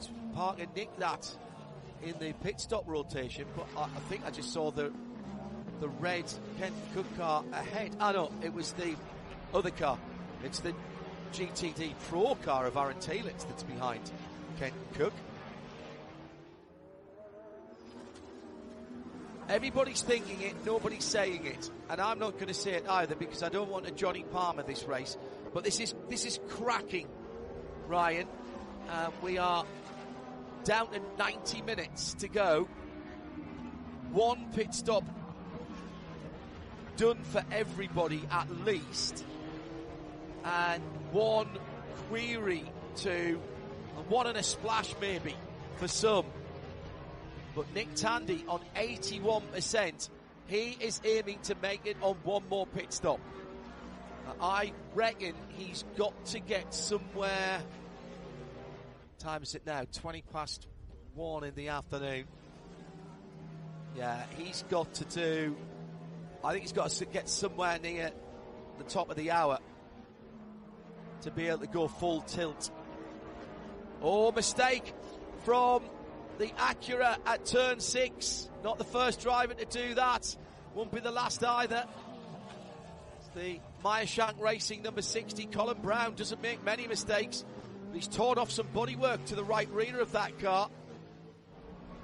Did Colin have a little whoopsie down at turn 9 rainy curve as well during the early part of the week, Ryan?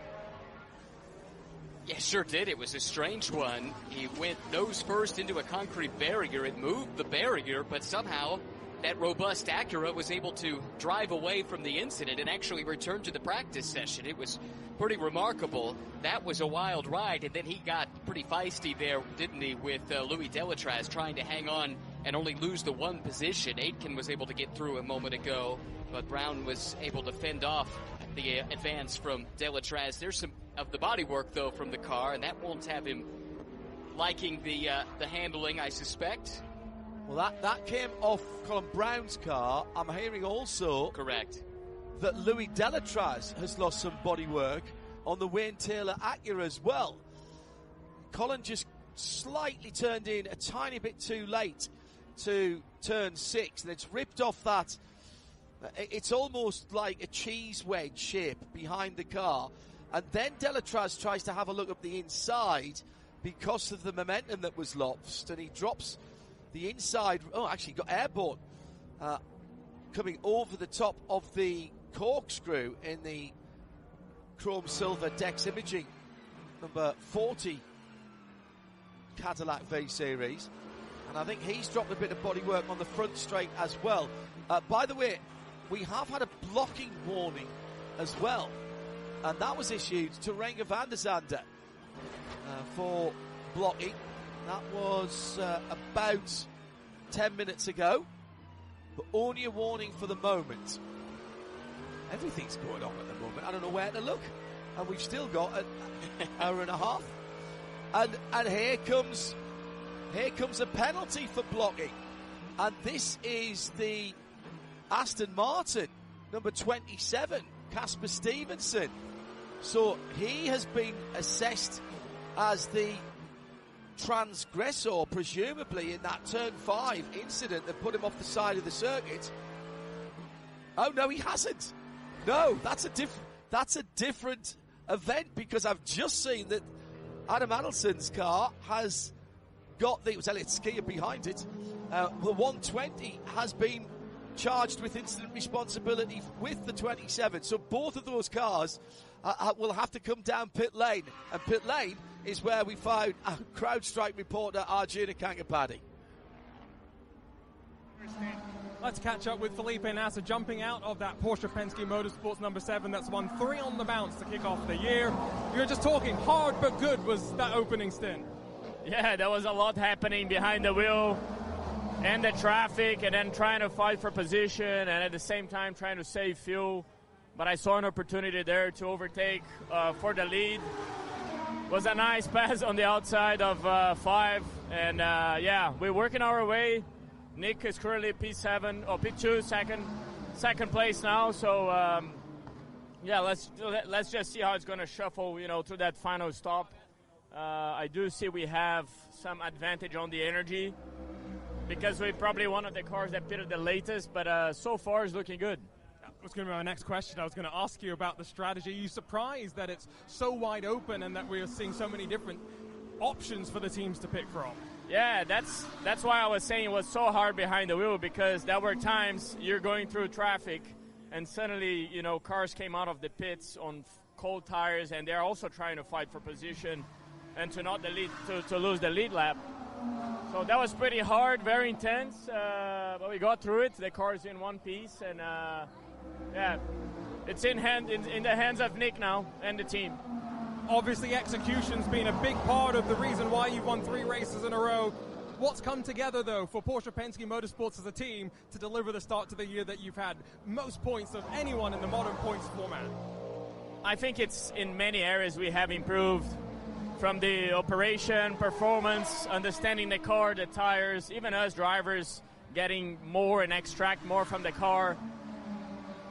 Just that confidence behind the wheel on a restart, and all these little things coming together now. It's been fun, that's because I have a great team behind me, and I love working with these guys. Thanks. Thank you. Into the pit lane for the number 60 Acura. That's the Colin Brown car with damage to both left and right rear. The first one we knew about because the right rear fell off the track, but there's now been a further piece of contact coming out of the final corner. Oh, the rear wing's broken off and everything. That's going to be more than just a bit of tape. They're going to change the whole rear deck. They were asked politely to come in by race control. There was an orange and black flag, the meatball flag as it's known here in the US, and they're having a good look at what's gone underneath there, because they want to make sure that there's no pieces of bodywork. And actually what the problem is that the fixings for that rear piece of bodywork haven't come off properly, and there's a bit of something in there, and maybe some tyre cord or something on there as well. Certainly something had been rubbing.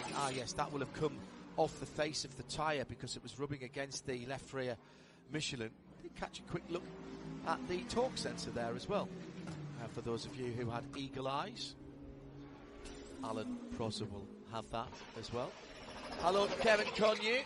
Not sure where you are in the world, but watching the international feed, where we have 82 minutes to go in this race. And I have to say, Ryan, I'm trying to keep track of this in terms of who's doing what to whom tactically, but beyond the first 2 or 3, everybody else is doing something different. I don't think we've got 2 cars on exactly the same strategy in the GTP category. And we might have 1, maybe 2 cars that have pitted on the same lap. The leader, for example, Mathieu Jaminet, has 54% energy left.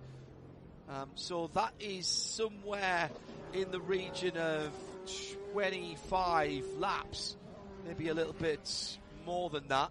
Nick Tandy's got nearly 70%, so that's well over 30. That's getting on for 35. And it gets worse for the Meyer Shank Racing team. They forgot about the tyre and wheel on the pit lane, left it unattended. That'll be a drive-through, for goodness sake. And they're also going to be under review for the incident that caused part of that damage. And when that number 60 car hit the Wayne Taylor Racing Cadillac, or was hit by, I would think that would be on Louis rather than on Colin, as they both turned in at the top of the hill. Casper Stevenson, by the way, went in pretty hard when he went off the track with that touch from the Porsche, but that car is still chugging around after its penalties. Sorry, just to, every time I look at one screen or another here, Ryan, something else happens on the track. Colin Brown, the only good thing about Colin Brown is he's 2 laps down, but he's fueled to the end from here. No, he's not. He's not quite, actually. No. But I was making a joke there. But, I mean, honestly, there's not 2 cars on the same energy right throughout the field of GTP. Yeah, exactly. I think maybe, just a handful of cars pitted on the same lap. Everything else is sprinkled away with a great variety there. And to your point about Brown, just shy, I think, by maybe 15 minutes of being in the window. The drive-through penalty that they have coming up as well really keeps them out of the mix here. That incident, by the way, between the 40 and the 60 was reviewed. No action taken. So that was Colin and Louis Delatraz at the top of the corkscrew. And evidently race control deeming that a racing incident, so they continue on. What we're about to see here as Brown serves his drive-through, the first domino to fall strategically for GTP, at least, will be JDC Miller. Because, again, Jimmy Bruni pitted super early. He's got 10% energy left in the virtual tank. The longest anyone went in that first stint was Dries Van Thor. He did an hour, just over an hour, maybe an hour and 30 seconds or so. And that was done, remember, with a couple of pace laps. So maybe you can add another lap to what his total was. But what JDC is looking for here is trying to get as close to that hour mark as possible, get that stop done, and then catch a yellow, and hopefully then be able to make it home the rest of the way. Yeah. They've traded a potential extra pit stop for track position, which was one of our Porsche keys to the race. We're halfway there. And here's our Pelotti mid-race recap. 62 laps. Well, we've just turned 63, actually. Matty Jaminet still leading. Battles going on down the field. 0 cautions for 0 laps. I can't believe you guys put that on there. You're just tempting fate in graphics up there in Concord. And at the moment, no official retirements, but we've got a couple of cars that are off the back of the field who have dropped a couple of laps and been struggling. But so far, we counted them out, all 36, and all 36 are coming round regularly across the line. Side-by-side action after our Pelotti mid-race recap. And down the inside for the red, white and black, number 93, Renger van der Zande. He takes Jimmy Bruni. who I'm guessing he's trying to stretch it as far as he can. Louis Delatraz, by the way, is only on 9% as well. So those two cars, the 85 and the 40, having been riding high at one stage, now don't have the pace at this end of their stint. They can't turn the car up to where they want to, and that is costing them that hard-earned, that tactically hard-earned track position. With 10% left, they are not going to get to the hour mark here. So there's going to have to be another stop from somewhere. Jaminet still leads by 5.3 seconds from his teammate, and then it's a full minute back to...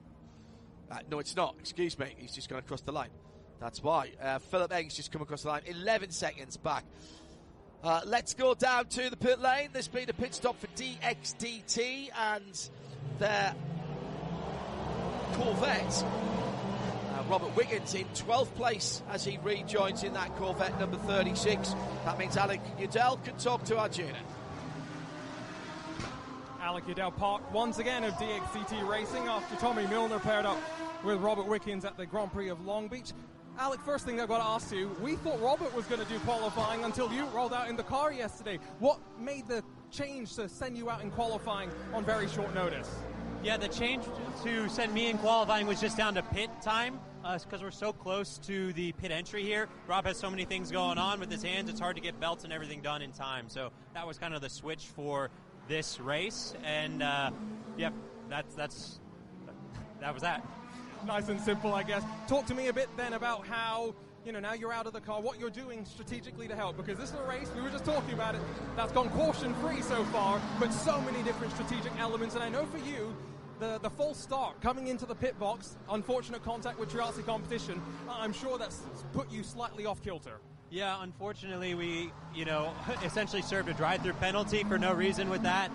It's just, it's part of it. It's bad luck, and sometimes it happens. You just try to avoid it if you can. And unfortunately, we couldn't do that this time, and I feel real bad for the team because everyone gave us a great car. Obviously, starting on the front row, we were running top 3. I think we had a really good car for the finish, so just frustrated with that. And, yeah, from there, it's just trying to have some damage control, see what advantage we might be able to get with energy, and try and get Rob back on the lead lap and something to fight for at the end here. This obviously is a really great program to see Robert jump back behind the wheel of the race car. But I saw you guys practice driver changes yesterday, and driver changes are always a team game, but this even more so. Talk to me about what the difference is for you as the driver trying to now work in this driver change system. Yeah, I think sometimes when you're making a driver change, there's a few things where it's like, oh, if I don't get the wheel all the way up or if I don't get the pedals all the way, it's not the end of the world. But you have to be a bit more precise and make sure you get everything done, because if I screw up, it messes up the other side a little bit more. And so there's a couple extra things I have to do. Other than that, it's pretty similar. You have things that you're doing each time in the driver change, and it's the normal cadence that you get into. It's just getting in, not having a whole ton of practice, just doing it throughout the weekend as we could. Obviously there's always things that you want to improve on, and luckily we'll have time to do that as we go forward. Thanks, Alex. You got it. Great battling going out on the circuit. The number 93 Acura for Honda Racing. They are running that car tactically and strategically this season. Obviously under the Meyer-Shank awning, if you like. Renger van der Zende staring at the back of Jack Aiken's Wayland Cadillac, and they've been fighting through traffic, and just ahead of them is Philippe Albuquerque. So that's a 3-car GTP battle pack, Ryan, for 5th, 6th and 7th. Yeah, really close and really fierce fights there. We've had 2 of the 3 warned for blocking in the last couple of minutes.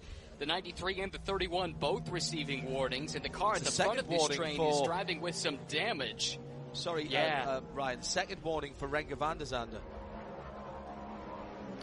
Yeah, exactly. So he'll really need to be on his toes here, because that is not the first time, as you say, that race control has cited him for that. Oh, big move up the inside, John.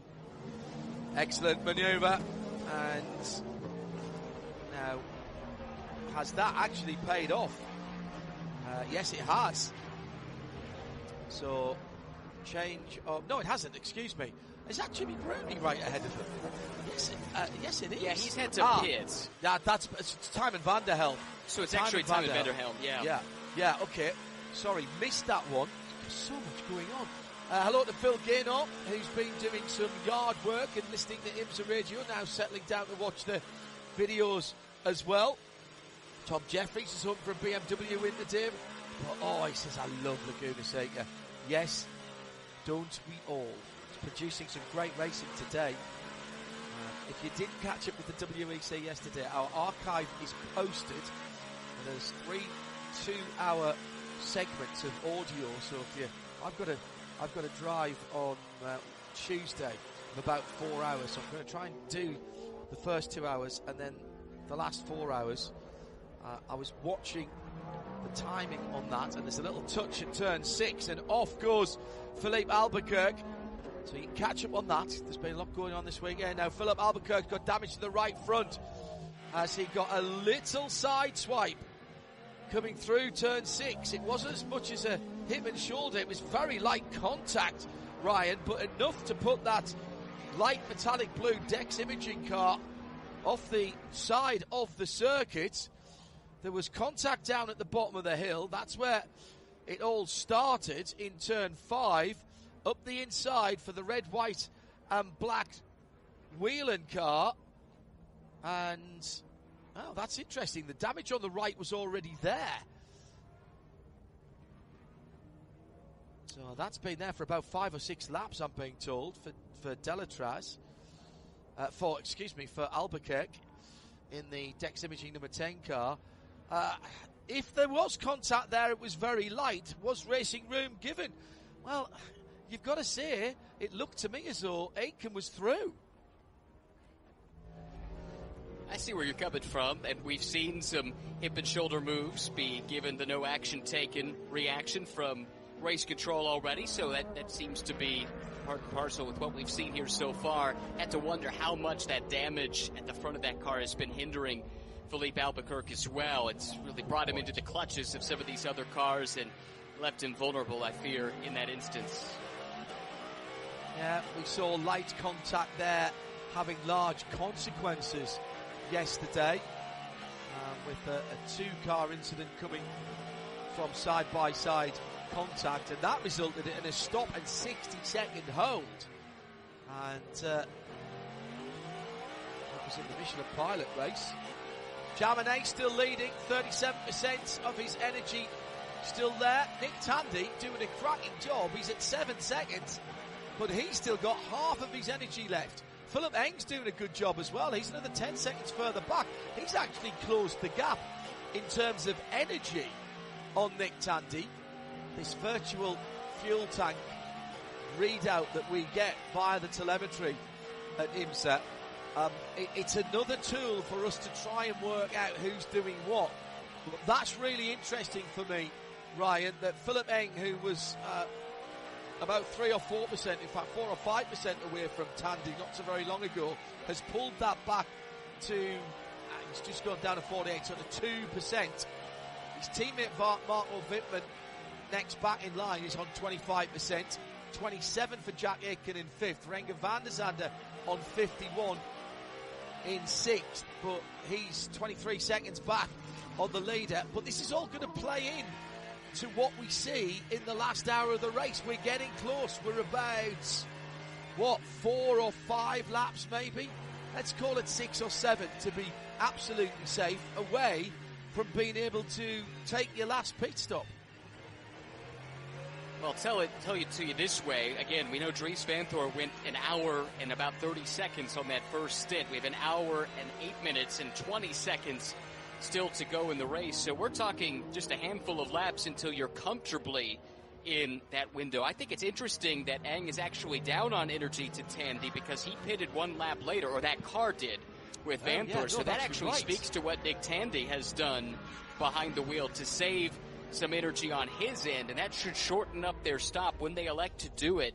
That could be crucial here for the 7 to try and at least hang on to second, if not challenge its team car for the win. Yeah, you're absolutely right. I got those numbers the wrong way around. I knew there'd been a split between them, but it was in the favour of Eng. You were absolutely right. So it's Tandy. So we're going to have to call him soft foot Tandy after this, or light foot Tandy. never mind the Bedfordshire Bullet. We know he's got the pace, but he's doing a job here for the number 7 Porsche Penske Motorsport team. In fact, closing up last time around on the leader considerably. 1:15.6 to an 18.1. That's traffic for Jaminet last time around. Now traffic giveth, traffic taketh away. But Philip Eng, as you rightly say, who pitted later, now a good 2% worse off on energy than Nick Tandy. Now, ultimately, it might not matter, but why we're bringing this up, as Philippe Albuquerque will be the next to pit. He's down into the red numbers, which means he's in single figures, just gone down to 8%, actually, that car. Why this is important is, even if everybody pits at the same time, because they can all do it on one more pit stop, it just means that Tandy's car is going to be standing still for less time while they replenish the energy. And so long as they can do the 4 Michelin tyres, or will they only do 2? Maybe only do 2 work inside. Yeah. Get ready for that down in the pit lane, Arjuna, because you might say that. But that's the key, and it goes back to our Porsche keys to the race, which is track position. And track position could be king in the last 50 minutes here.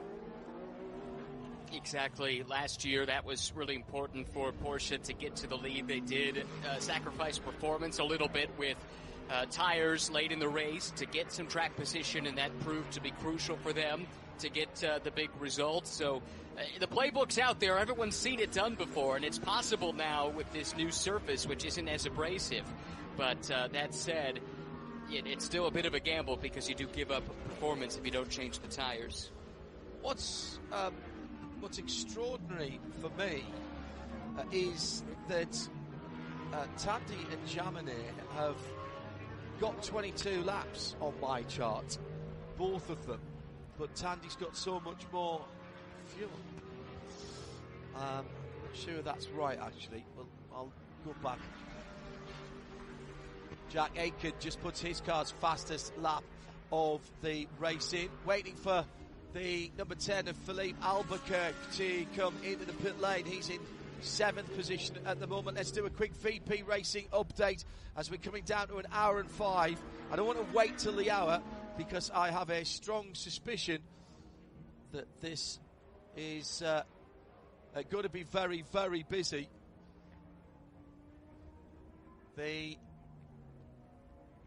Let's go down to the pit lane. The leader in GTD Pro pits for AO Racing. It is Lauren Heinrich that makes his way into the lane, and 4 Michelin tires, and I think 4 sticker Michelin tires are going to go on to the Dinosaur. Also across from me, the Dex Imaging Wayne Taylor Racing number 10.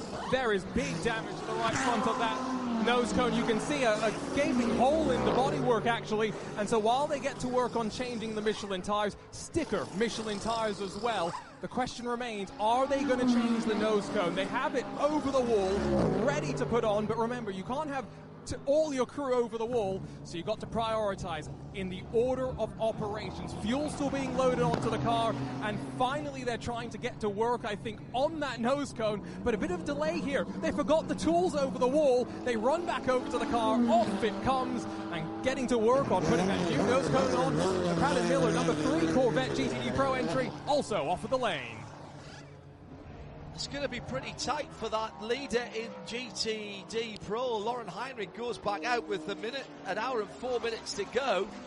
The Dex Imaging car ready to leave as well. Little shake of the head by Philippe Albuquerque. An hour and 3.5 minutes to go. That's going to be very tight for that car. I'm not sure they can get there without a bit of help from some neutralisation. I'd like to go about another 5, maybe 10 minutes, if I could, to be absolutely certain. If I'm honest, Ryan, particularly if you're going to have an elbows out, bare knuckle fight this Sunday afternoon. Well, I'll tell you this: they could have gone longer and chose not to. And here come a lot of the other GT front runners in both classes. So that would indicate that they feel that they are in the window. It might take a little bit of fuel save, but I don't know that they would have pitted from the lead if they didn't think they could make it the rest of the way, unless there was an issue that we don't know about. But the fact that some of these other GT cars are coming in this lap, I think a 65-minute stint is doable for a GT3 car. It depends on BOP, it depends on the track, but I think they should be in the window, if only barely.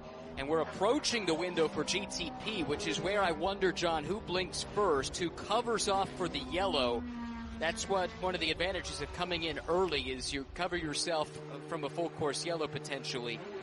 But there's, of course, some risk, especially if you're further down the order, that you might drop off the lead lap. That has to be factored in, too.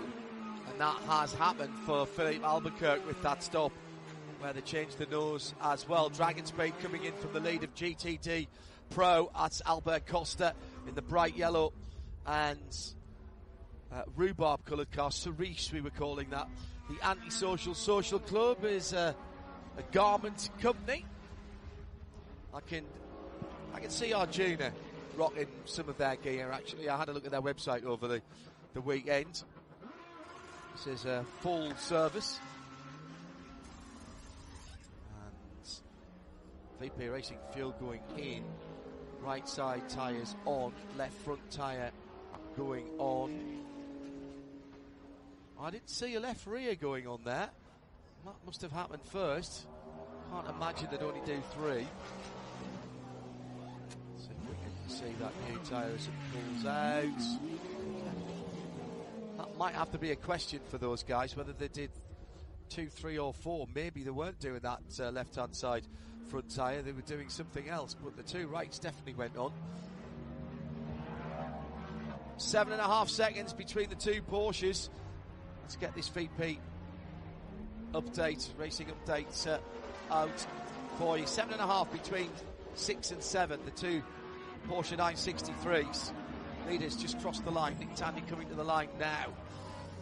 Philip Eng for BMW was about 11 seconds behind. We'll wait for the line to give you the exact gap. It's now 8 seconds. He's closed in. Eng beginning to turn up the wick of 15.3 last time around. 17.4 for the leader. And the gap's come down to 5.5 seconds between the 2 Porsches. Just under 9 seconds between Tandy and Philip Eng. And then 55 seconds back to his teammates. A bit Noah's Ark at the front of the field. Porsche, BMW. Kenton Cook finally prized out of the court of competition Mercedes. He can't continue for the whole race. And finally, he's had to admit he could hear them calling them in on the radio. He is out. He's brought the car back in the lead. And this flurry of stops. Well, here's Jack Aitken coming in. Still on the lead lap. This will put him right to the end of the lead lap on the 31 Whelen Cadillac. 6th position. He was in 5th. He's gone down to 6th as he is in the pit lane. And this again is a full service. 4 Michelin tyres on the lane. Now they're waiting for the fuel replenishment. Already 70 seconds in the pit lane.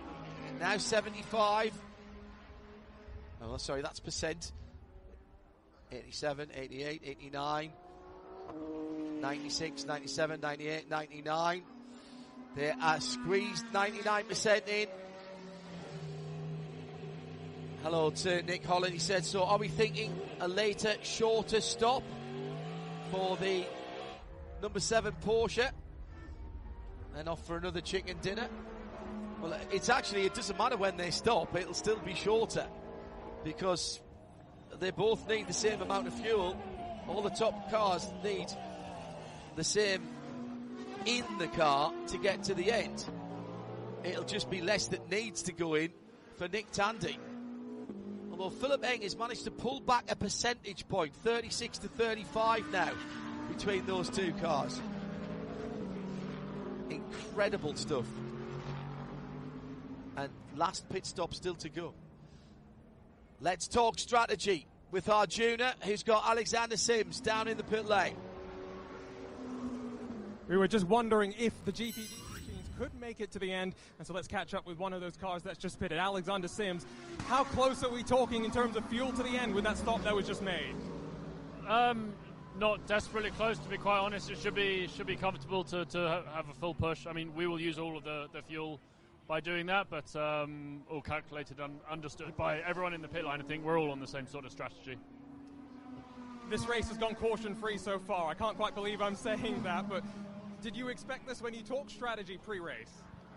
Well, I think historically the cautions have tended to be in the first sort of 45 minutes or an hour previously, so once we were through that phase, I guess they have historically been less likely, but I mean, anything can happen, right? We still don't know. We could still have one, but yeah, the race is fairly settled now. It's will be down to pure pace pretty much now, and traffic management. I've talked to some of the GTD teams about the class split kind of impacting their strategy choices, and now not having to think about your GTD Pro machine so much. How's it worked for you, not having to think so much about those GTD machines on class restarts? Yeah, honestly, it's good. I actually remember back here last year, I was trying to catch the car ahead of me in class, but I had a few GTDs in between, and so you end up having to decide whether to make big risk moves to get ahead of them to get to your next car in class, or just sit there and accept defeat almost, which doesn't. Neither of them are good solutions. So the class split on the restarts is good. Keeps the racing that we're doing relevant to our race. So it's good. It's a nice step that we've made this year. And yeah, hopefully we can have a clean one to bring our Corvette to the end on the podium, hopefully. Thank you. Strategy in the GT classes, and here is the big move now. Will everybody else jump? You have to, because we've had Mathieu Jaminet in and out of the pit lane, 4 Michelin tyres and a replenishment. He was down at 18% of his fuel in the virtual fuel tank. That will be second and last scheduled stop.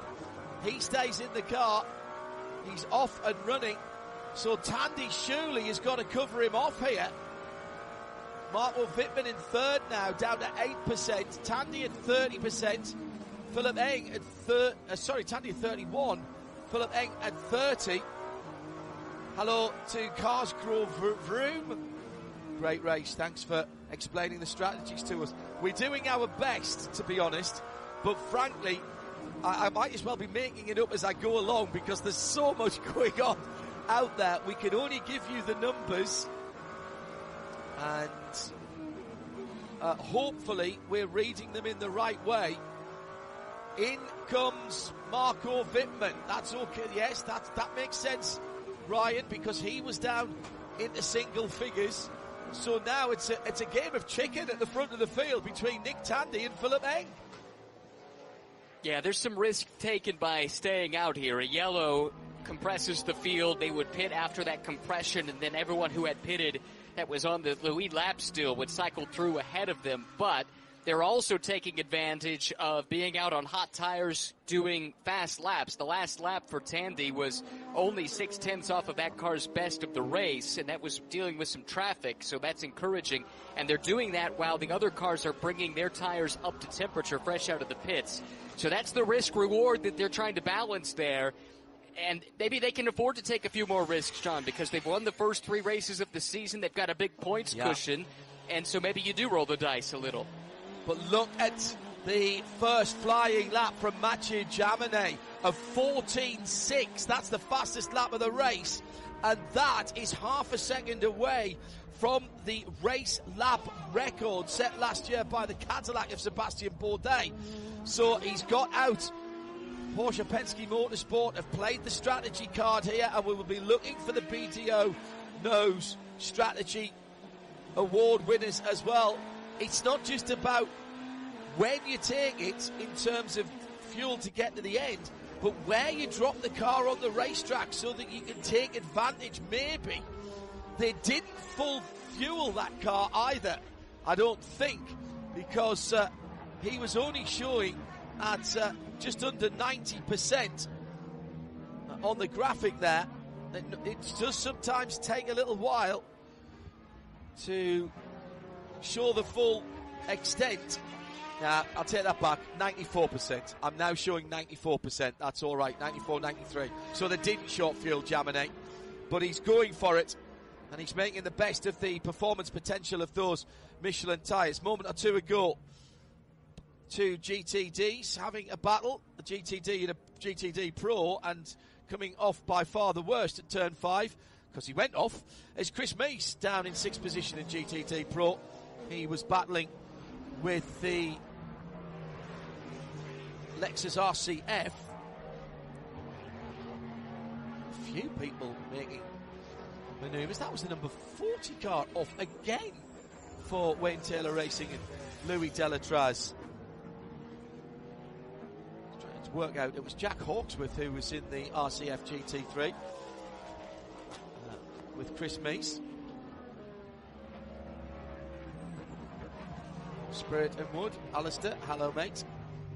2 hours and 40 minutes. He says it seems like a random number. Doesn't, why wouldn't they go to a more round number like 100 minutes? Delatraz just taking to the dirt again, coming out of rainy, turn 9. The all-day LMS standard length race was 2 hours and 45. When the United Sports Car Championship came in, it went to 2:40. And that is the standard length of the race. We don't have that many standard length races anymore, to be honest. Leader comes in, Ryan, and this could be the race right here. Yeah, let's wait and see what they do with tires. At least the left sides are being changed. The fuel is going in, and we know they won't have to put as much in to go the rest of the way as their counterparts. It looks like 4 tires all the way around. Problems on the right front, but they're still waiting on the fuel, so that's the good news there. And the Duaterov just waiting on that energy at this stage. It looks like a pretty good execution there for Porsche Penske, as you would expect. Now they wait to hit the number, and they do not have to fill it all the way up. We'll watch and see how they blend back together. It is going to be tight because the number 6 team car is just coming out the final corner, and that effectively is the leading car that they've made their last pit stop. Tandy's gone off on the exit of the pit lane, but he's managed to hold on to it and then gets out in front of his teammate. He was 2 wheels off as he came out, but can he get the tyres up to temp and pressure? This is the opportunity now for Mathieu Jaminet. No team orders here. The 6 car's been the bridesmaid 3 times so far, and he'll go through and take the lead. And that was the tiniest of mistakes from Tandy as he came out of the pit lane. He knew it was going to be tight. There was a little fumble on the right front, but it didn't cost them any time. They were still filling. And straight through for Jaminet and up the road. Let's go down to Arjuna. He can give us some update on the BMWs. The 24 car is in the pit lane now from GTP. The 25's been and gone, with interesting strategy there, Arjuna, on this CrowdStrike pit lane report. I just saw Philip Eng jump out of the 24, and they have put 4 tyres onto that BMW M Hybrid V8. Very interesting, though, that the 25, coming in a lap earlier, put right side only. They've left the left side on the car, John, as that number 24 fires off the pit lane with the electric motor spooled up first, and then the bump start brings the ice into life.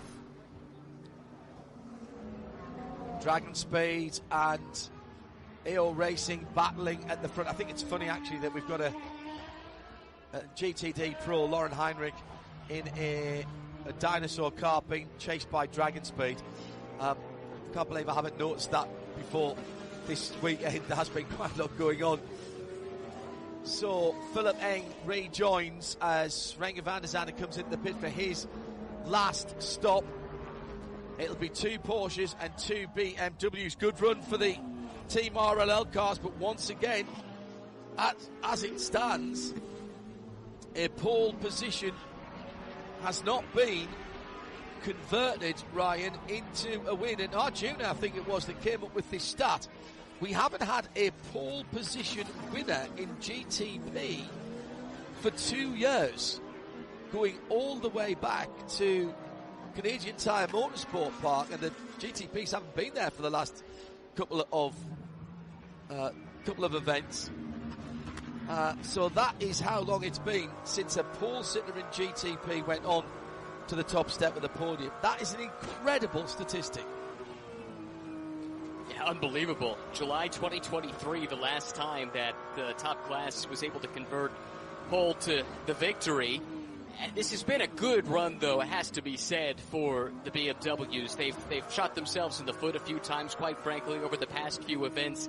Here, I don't know that they have the long-run pace of the Porsches, and they've had a pretty close to flawless race to this point in the 24, and actually the 25's right there, too, running not too far behind in fourth. So that's something they can hang their hats on. But while we've been covering off all this strategy in GTP, John, very quietly, Windward Racing has done what it does so often.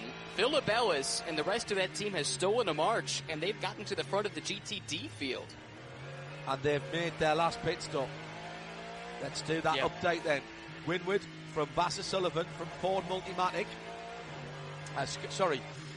From Korthoff in the GTD category. There are a couple of pro cars there. Top 6 made up by Conquest, Forte and Wright Motorsport. But it's the Triage competition car that's got the pace at the moment.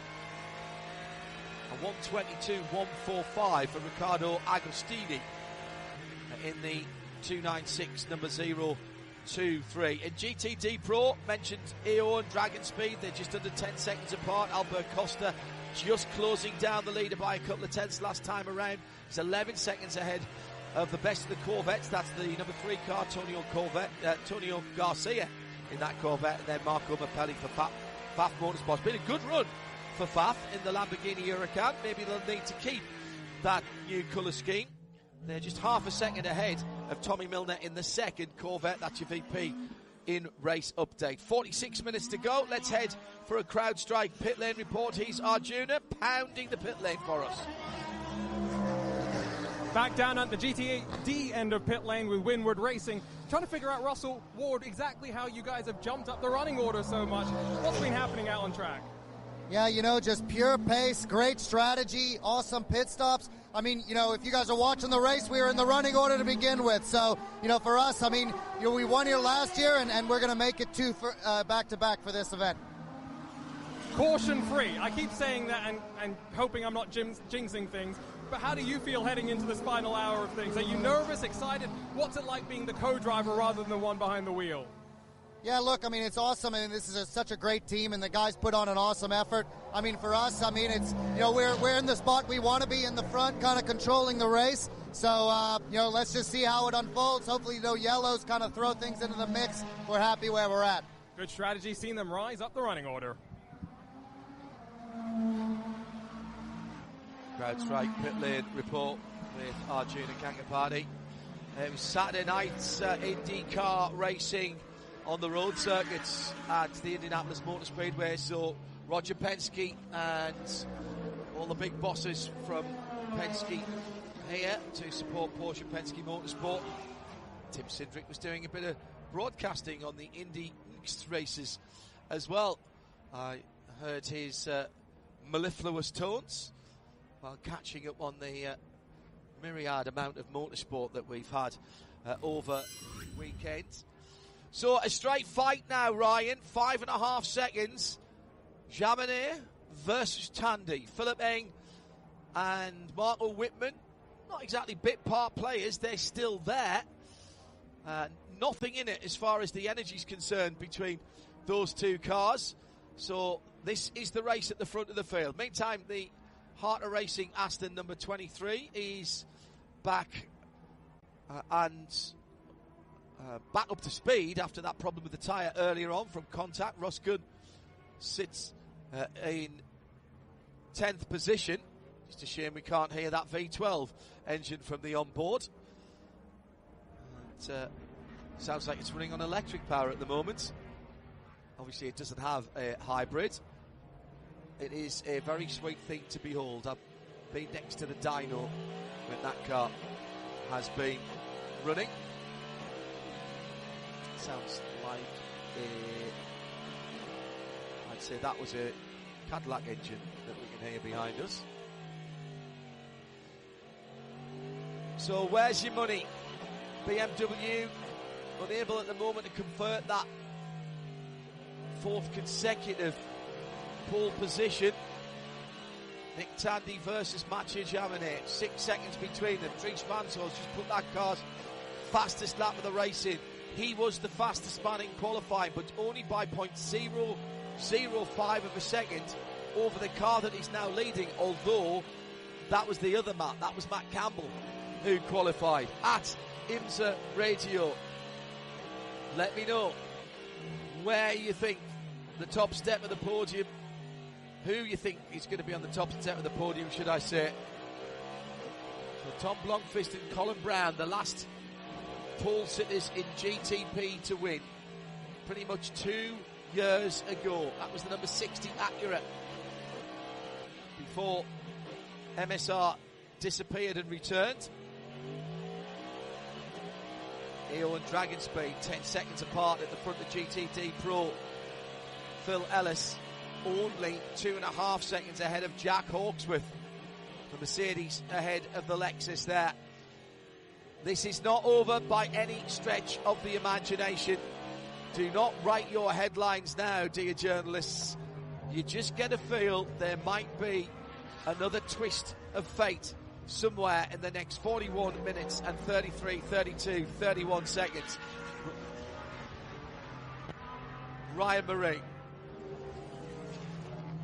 Yeah, you just don't know, do you? Plenty of time still for another chapter to unfold. Right now, Sebastian Priaulx dealing with some damage to the rear of the 64 Ford Mustang, and what a difference a year could make. Remember, Seb was part of the winning lineup for AO Racing with Lauren Heinrich last year.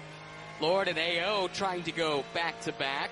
They're currently leading in class once again with a pretty significant advantage, about 11 seconds over Dragon Speed. So great pit work from them to get to the lead and then consolidate it. I think the battle to keep an eye on might be in GTD, John. Philip Ellis and Jack Hawksworth, only 2 seconds between them, and they're running very similar lap times, but I would give the edge to Jack over the last handful of laps. Yeah, that one's nowhere near done. That's 2 very, very good drivers, both in attack and defence modes. Jack Hawksworth, he'd be like a dog with a bone there. He can probably just see the back of the lead car. Extra motivation for him, too. Remember, these two at Sebring were fighting for the win late in the race, and there was a little hip and shoulder, and Philip Ellis moved by his own admission. Jack out of the way. Jack wasn't exactly thrilled. So that'll be in the back of their minds. You hope that those things get sorted out and don't carry on race to race. But having been around race car drivers for 2/3 of my life, I would say, which is a very long time now,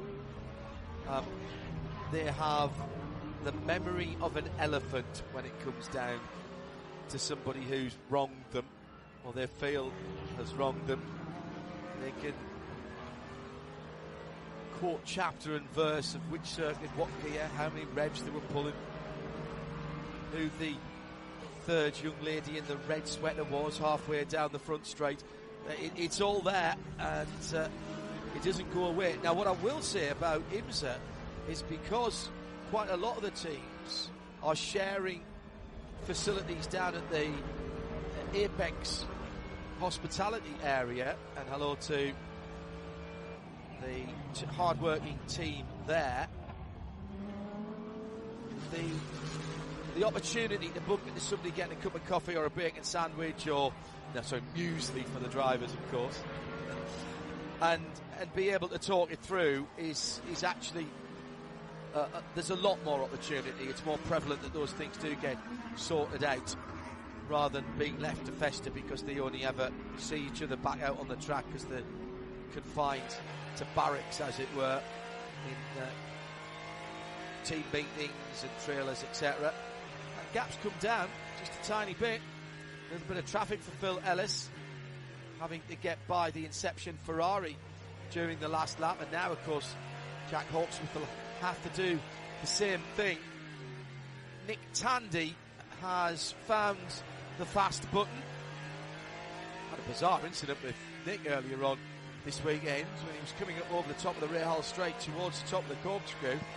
Left-hand side, driver's door pops open. He slowed right down, came in the pit lane, popped the right-hand side door open, jumped out.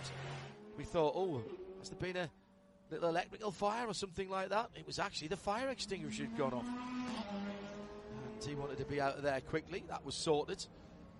2.6 seconds now. Half a second taken from the lead by Nick Tandy. Do we start playing the Jaws music? It kind of feels a little bit like we've seen this storyline before, Ryan. And the leaders are on the same part of the track. And Mathieu Jaminet has got 2, 3, 4, 5, maybe GT cars. He's passed a couple going up the inside. But here comes Tandy, and he's closed right up on the number 32. That is the caught off Seth Lucas, third in class car. Now the number 65, Chris Meese driven Ford Multimatic car. And Nick Tandy has got target acquired. He has. He took half a second off on the last lap. I'm really curious what the gap will be this time, given they both had to navigate quite a bit of traffic that last time around. It was 2+ seconds. It's down to 1.6 now. So Tandy is reeling in Mathieu Jaminet, but will they be allowed to race? These are two teammates at the front of this field, and the 7 has done, well, all of the winning so far this year. You know that Jaminet and company will be desperate to get a win of their own for that side at the garage. Track temperature up to 115 Fahrenheit. That's 46, just creeping up gently. The air temperature is still pretty lovely, actually. 16 Celsius is 61 Fahrenheit, so that's temperate. The heat in the cockpit of both of those Porsche Penske Motor Sport cars will be, well, probably twice that. And not just from the ambient, it is really heating up at the front of the field. Again, traffic caught at the wrong time by the leader. Jaminet held up for 2-3 corners as he comes through. That's the DXDT. No, it's not, excuse me. It's the 48 BMW. Saw the green flash on the back of that car. My apologies to the Paul Miller Racing car. And across the line this time, Ryan Marine's got the stopwatch on it, and it is just half a second between the top two. And don't sleep on Dries Vanthoor either. He's been reeling them both in. He still has 10 seconds to find, but 35 minutes to do it. If these two start squabbling, and that's really, I think, where the Porsche Penske Brain Trust need to get in here and sort out how they want to handle this, because if these two start to fight for position, Dries Vanthoor will be there in a hurry. Championship leader chases championship second. You said no team owners, and I agree that they'll be allowed to race early in the season, and a big lead for the number 7 car. But I'll tell you now, Tandy will want to keep the win streak going, and he's right with him. And again, rainy curve has been the undoing of the leader. Opportunity for a pass here down in turn 11 if they both go around the Inception Ferrari, which they do. Tandy squeezed onto the curb for a moment by the Inception car, but holds onto it. Ryan's got his stopwatch out again as they head towards the Mission Foods Bridge and the end of the lap. This time, Jaminet able to eke out just a few tenths of a second, up to 8 tenths now from half a second. So the traffic that time initially held him up, but then it broke his way, and that's helped give a little bit of breathing room to Mathieu Jaminet. Fastest lap of the race is to that number 6 car, a 1:14.637. I'm rather surprised, actually, we haven't broken last year's lap record set by the Cadillac, a 1:14.1. Back in 2023, the GTP lap record was a 1:14.77. Last year it was brought down to a 1:14.196 by the LMDH Cadillac. Final pit stop for Chris Meese. It's not been the best of weekends for Ford. They've been seeing all the way through that the Mustang was not perhaps best suited to this track.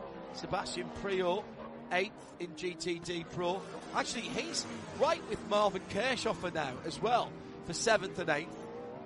And it won't matter to Sebastian at 7th and 8th. He will give it his all, I'll tell you that now. The man from Guernsey.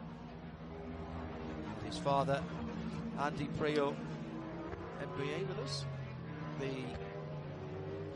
full performance guest commentator for the Mustang Challenge. Congratulations to all the teams for giving us some excellent entertainment there. Through to another lap complete. We're coming down to the half-hour mark to go. Turn 5 up the hill. More traffic for the leaders. And in amongst that lot, we've got the battle at the front of the GTD Pro. Marco Mappelli is in there for FAF. We've got Antonio Garcia in there, and that's who they're up to now. Is that Tommy Milner? That's actually Tommy Milner. Mappelli's just a little bit further up the road. In the red and white Motul colours. FAF might have to keep hold of those colours. The other issue that they've got is they are catching a GTP car as well in the shape of Philippe Albuquerque for Wayne Taylor Racing. Now, he's not in this fight. He's off the lead lap and about to go 2 laps down to these 2 Porsches. But that, without a bit of help, that car is going to be a lot more difficult for both Mathieu Jaminet and Nick Tandy to get through. I think that's Delatraz actually in the sister car, which is trying to hang on to the lead lap, actually. Yeah. Good shout. So that makes it even more difficult. Yes, absolutely. Yes, unquestionably. Because the yellow brings him back in. Yeah, exactly. He wouldn't want to give it up. Mathieu Jaminet is good. Are you kidding me? Are you kidding me? Every time I think I've got 5 cars left, I catch somebody at the top of the hill. Roger Penske, as impassive as ever, not a flicker of emotion or anything that can be read from his body language.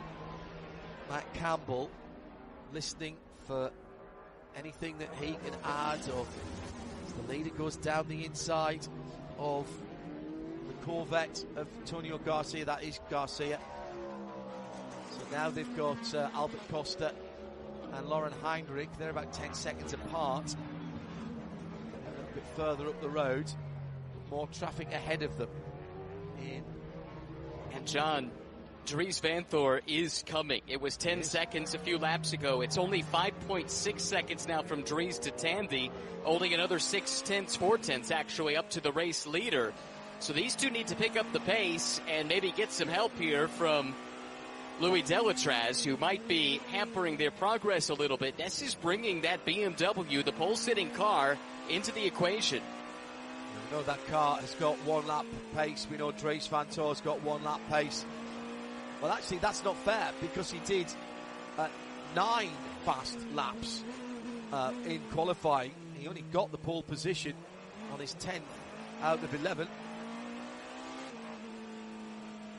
Now, just looking at the virtual fuel tank, they're all pretty similar. But you are right. Dries is coming. Took half a second out the 2 Porsches last time. While we keep an eye on this in the Full Performance Global Broadcast Centre, let's check in with our CrowdStrike pit lane reporter. Arjuna is watching what's going on very carefully down at Porsche Penske Motorsport. What can you tell us? I made my way over to the pit box, where I don't think there's any specific emotion that you can put the crew as having right now, but there's some nervous anticipation maybe. And John, a rather remarkable statistic that I noted down coming into the weekend. This number 7 crew's been almost perfect this season. Qualifying, they've lost 15 points before coming into qualifying here at Laguna Seca, and they'd lost 4 Endurance Cup points. So think about that. 3 races complete, and they dropped a total of 19 points to the rest of their title challengers. Down the inside at the top of the hill. Great start, Arjuna. Thank you. And that is a great move from Jaminet. Buys him some breathing room. Tandy's held up. Vantour can't quite see these two. Tandy goes to the inside and gets the nose chopped off the front of his car from Delatraz. Now, Delatraz has lost the lead lap now, but he's still fighting. Not sure if Delatraz and Jaminet are better buds than Delatraz and Nick Tandy. Big lose in the middle of the corner from Delatraz. He's struggling for grip on the Wayne Taylor Racing number 40 Cadillac. Meantime, Jaminet is making an escape at the moment. And I'm thinking right about now that Louis Delatraz's name has been scratched off the Tandy Christmas card list. They'll retain the lead. Whatever happens here, they will retain the lead if they finish in these positions. Oh, Delatraz is really pushing hard. Got very squirrely going through the dip on the apex of turn number 6 going up the hill. Now up to the front of the field of the GTD Pro cars. Dragon Speed. Now can Nick Tandy use some of this traffic to his benefit to get past Louis Delatraz? Tandy goes down the inside, puts his car there right alongside. That was brilliant from the Englishman. Didn't give any opportunity for Delatraz to close the door. Daniel Leocarta from Italy. Daniele Leocarta. Ciao Daniele. I'm not sure that he's going to be a Delatraz fan as well as Vantour goes through. So that was useless harshness from Delatraz. At IMSA Radio, if you want to get in touch. Still to come, we'll be nominating our BDO Nose Strategy Award, one for GTP and one for the GT classes. And then we'll be heading into some analysis of the race for the Michelin post-race tech, hashtag Michelin PRT at IMSA Radio. Vantour's the winner here. Vantour is undoubtedly the winner. He's in within 3 seconds of the leader and within a second of Tandy now. And that has played out beautifully for Team RLL and BMW. And Vantour is not one to let that opportunity slip by. No, he'll put his head down and he'll go for it here for sure. The thing that's impressing me is in that first stint, you'll remember, John, he had the lead from pole. He built a lead, but it went away late in the going, which made me think maybe the Porsches were a little bit better on the long run. But we're not seeing that kind of drop-off from Dries here in this stint. He's been able to match, if not exceed, the Porsches pretty much regularly up to this point. And if he can keep the car under him, he's got some time. He's not that far away from Tandy now, just about a second or so that he needs to find. And Tandy knows that Vantour is coming. He's been on the radio. Our producer up in Concord at NASCAR Productions, Aaron, has been listening in. And he's been asking for regular updates about that gap back to the BMW. Porsche, BMW, Acura, Cadillac, JDC Porsche ahead of Wayne Taylor Cadillac. Ross Gunn has got the Heart of Racing Aston Martin Valkyrie back into 10th position. They've dropped a couple of laps after that cut tyre. That was after contact, of course, and then Colin Brown rounds up the 11 GTP cars. It's Porsche for AO Racing, possibly going back-to-back here at IMSA WeatherTech Sports Car Championship. The question will be, does Roxy get the gold tooth that Rexy has had if that purple car comes through to win? Dragon Speed second, Chevy Corvette third, and in GTD 3 seconds now between Phil Ellis and Jack Hawksworth at the head of that field. 57 dark blue and black Winwood Mercedes against the bumblebee coloured yellow and black Lexus RCF GT3, the number 12 car of Jack Hawksworth. That's the VP in race update. we're getting excited about this, Ryan. There's still 23 minutes to go. Oh yeah, don't write those stories yet. Like you said earlier, it's not done yet. Vanthoor again quicker than Tandy on that last lap. What was once a second is now 3/4 of a second. He's done the hard work erasing the 10-second deficit, but now it gets even harder actually, because he's got to find a way past a guy who's undefeated on the season. It's the unmistakable sound of the Mercedes AMG engine climbing the hill from 4 to 5. Philip Ellis. Oh, that sounds so violent every time you hear the bottom of the car grounding out as they go through turn 6. Richard Kelly wants to know this. He's in the middle of Ireland.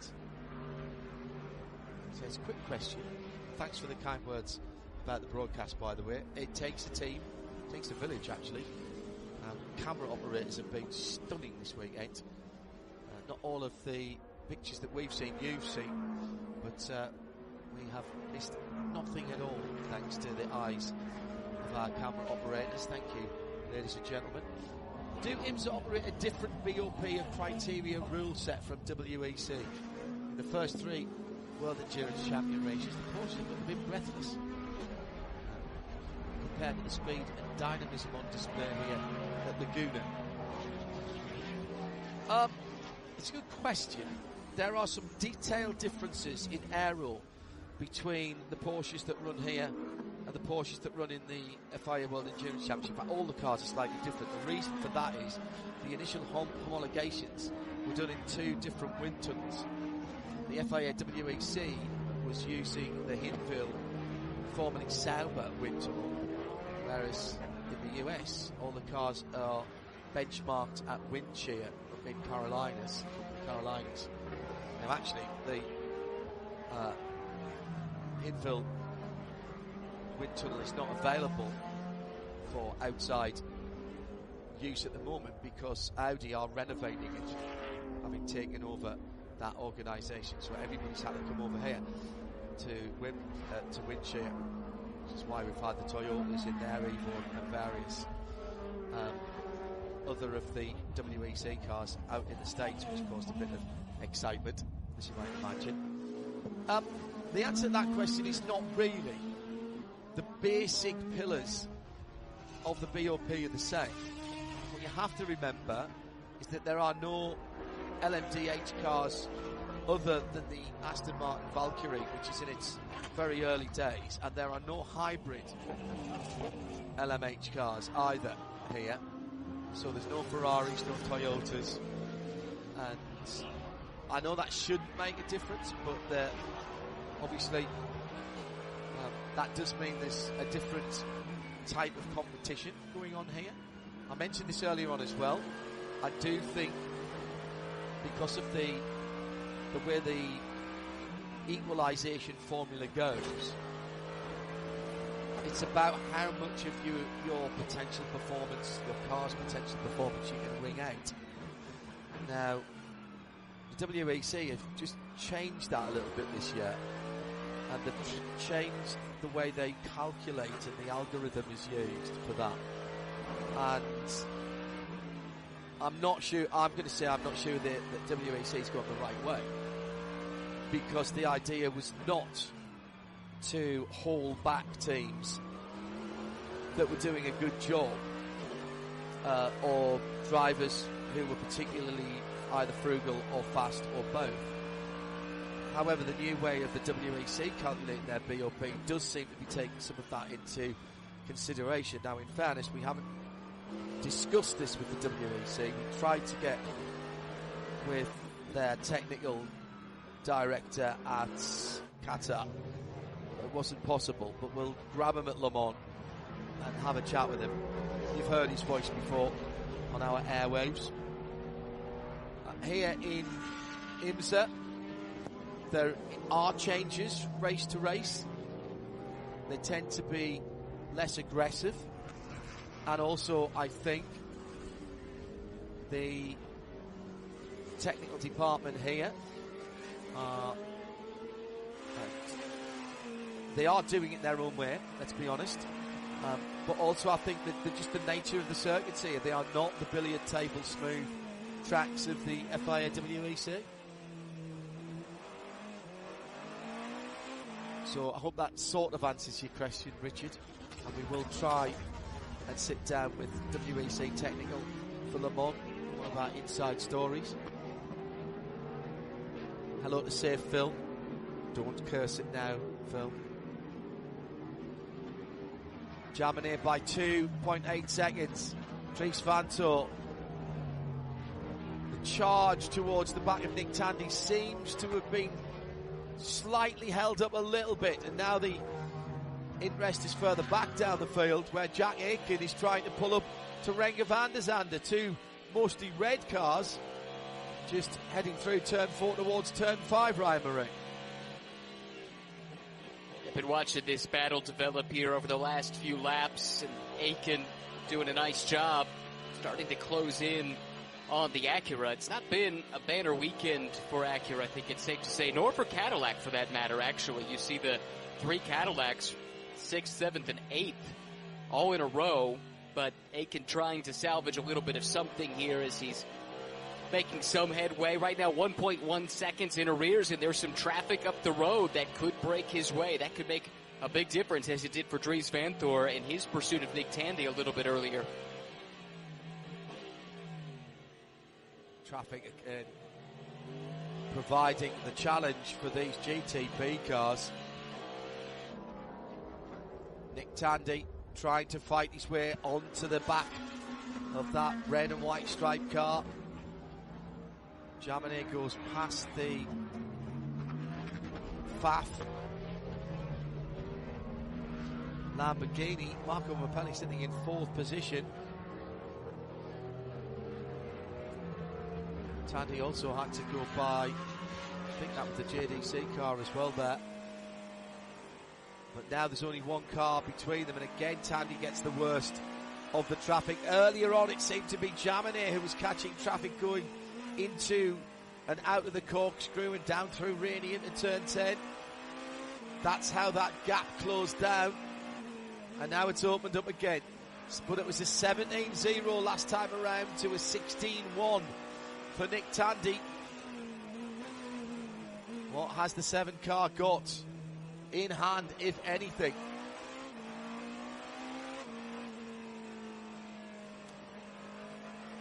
Connor Hudson says, but the Porsche cars are the same in IMSA and WEC, aren't they? Looks to be quicker this year in IMSA. So would that be a case of the WEC system not being as effective as IMSA? Because I do believe IMSA has closer racing. Fewer cars, fewer manufacturers, let's not forget. Far fewer manufacturers and far fewer cars, almost half the number of cars in IMSA. So less spread and variety, of course. And so I think there's no easy answer to that question. Chad Depew says, I stopped watching after they added the sensor on the rear axle. What's the point of racing well if you just be punished for it? Well, that's the point of the sensor, to be honest, Chad. What that does is make sure everybody's playing by the rules. And if you say that there's a 750 horsepower maximum, everybody's got 750 horsepower. Whether it's all coming from an internal combustion engine or whether at various times you're getting hybrid boost, it's only ever can be that amount of horsepower. And racing well, as you've put it, adequately there, brilliantly, is exactly what that promotes, because you have got to, as a team, as a driver, as a set of engineers, as a set of tacticians and strategists, you have got to get as close to 100% of your potential performance in that car onto the track for 2 hours and 40 minutes, for 6 hours, for 8 hours, for 10, 12 or 24 hours. And that's why racing well is rewarded with this system, both in the WEC and here in IMSA. Gone are the days when you were worried about how much was going in and who had bigger engines and all of that sort of stuff. we're now measuring what's coming out. And at that point, you can then benchmark all the cars on their aero package, on their engine performance, and leave it to the drivers and the teams to race. 12.5 minutes to go. Let's take a CrowdStrike pit lane report. He's Arjuna. Well, I was just catching up with Andrea Caldarelli, who quickly ran back off to the pit wall because Tommy Milner's Corvette just dived into pit lane. We knew the Corvettes were going to be very close on fuel. Andrea, I know you guys are thinking a podium's up for grabs here. Yeah, absolutely. We're really looking for the number 3 because in the last 2 laps we closed like 3 seconds. So we are wondering what's going on. So yeah, podium looking, but we'll see what's happening. Still 12 minutes to go. But Marco's pace looks strong at the moment.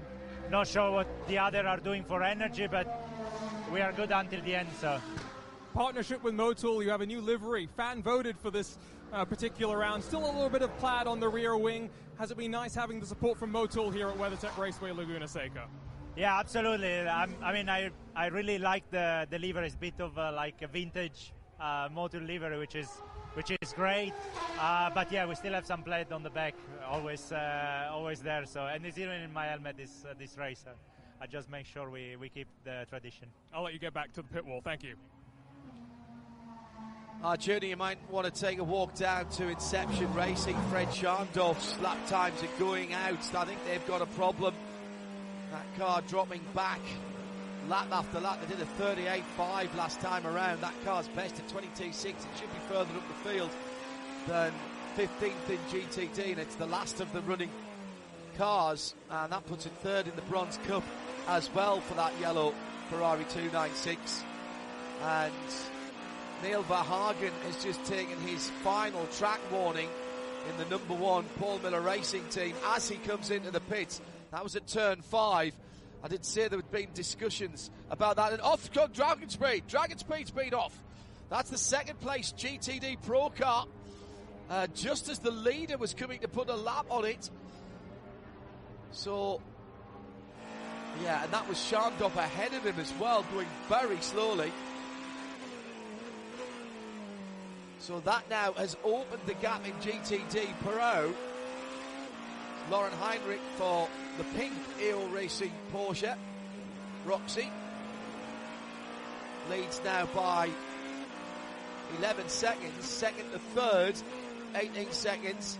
Third to fourth with the Pfaff Motorsport car closing in on Antonio Garcia, who must be fuel saving, I think.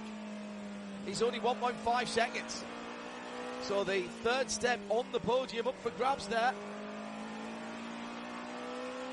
GTD, Phil Ellis has stretched out to 5 seconds over Jack Hawksworth. Seth Lucas is about another 30 seconds, 20 seconds further back. Ryan Marine, Louis Delatraz and the Wayne Taylor Racing guys 7th and 8th. Whelen Cadillac 6th. Acura 7th with Renger van der Zande in the 93 car. That is the Honda Racing Run car. Then the 2 BMWs, then the 2 Porsches. Back down to 1.4 seconds. Tandy is not done yet with 9 minutes to go. No, he's charging. He took over a second off of the lead on the last lap. That was traffic affected, of course. Really interesting about some potential concerns in GTD. We got a glimpse on the graphics, at least, of the energy remaining, which we don't have access to unless the graphic is on the screen, and everything looked copacetic there. We heard from Alexander Sims earlier. He felt like they were well within their window when they made the pit stop. If they are, for whatever reason, in trouble, remember that the AO Racing car actually pitted earliest amongst the GTD Pro cars. We were talking about it at the time, whether or not they were comfortably in their window or not. So that's something to file away potentially. But it seems like everyone should be fine, and we'll have to try and stay on top of that. And the final thought I had real quick, real shame there for the Inception Racing crew that they have an issue. Arjuna, that was really close, just up ahead. But Arjuna said they did know there was a problem, but they don't know what it is just yet. They had that that issue where they had to pit early, and that really put them off their strategy, but they had done a good job to recover. Battle for the lead coming through. Traffic goes by the caught-off car again. And now in behind the number 31, Whelen Cadillac. That's Jack Aitken trying to stay on the lead lap. And Tandy's right there. This is as close as they have been for some time. What a run. What a run that's been for these two cars. And they are giving us the entertainment we expected. Only 2 seconds further back, Dries Van Tor is there. So they can't afford to mess about here. And it was very tight down at the first corner. Arjuna passing some information through to you there, Ryan, about fuel loads for some of the GT cars. He checked in with AO Racing. They say they're good to the end. They pitted at the earliest portion of the window, so if they're good, everyone else should be good on fuel as well. Right. Let's hope.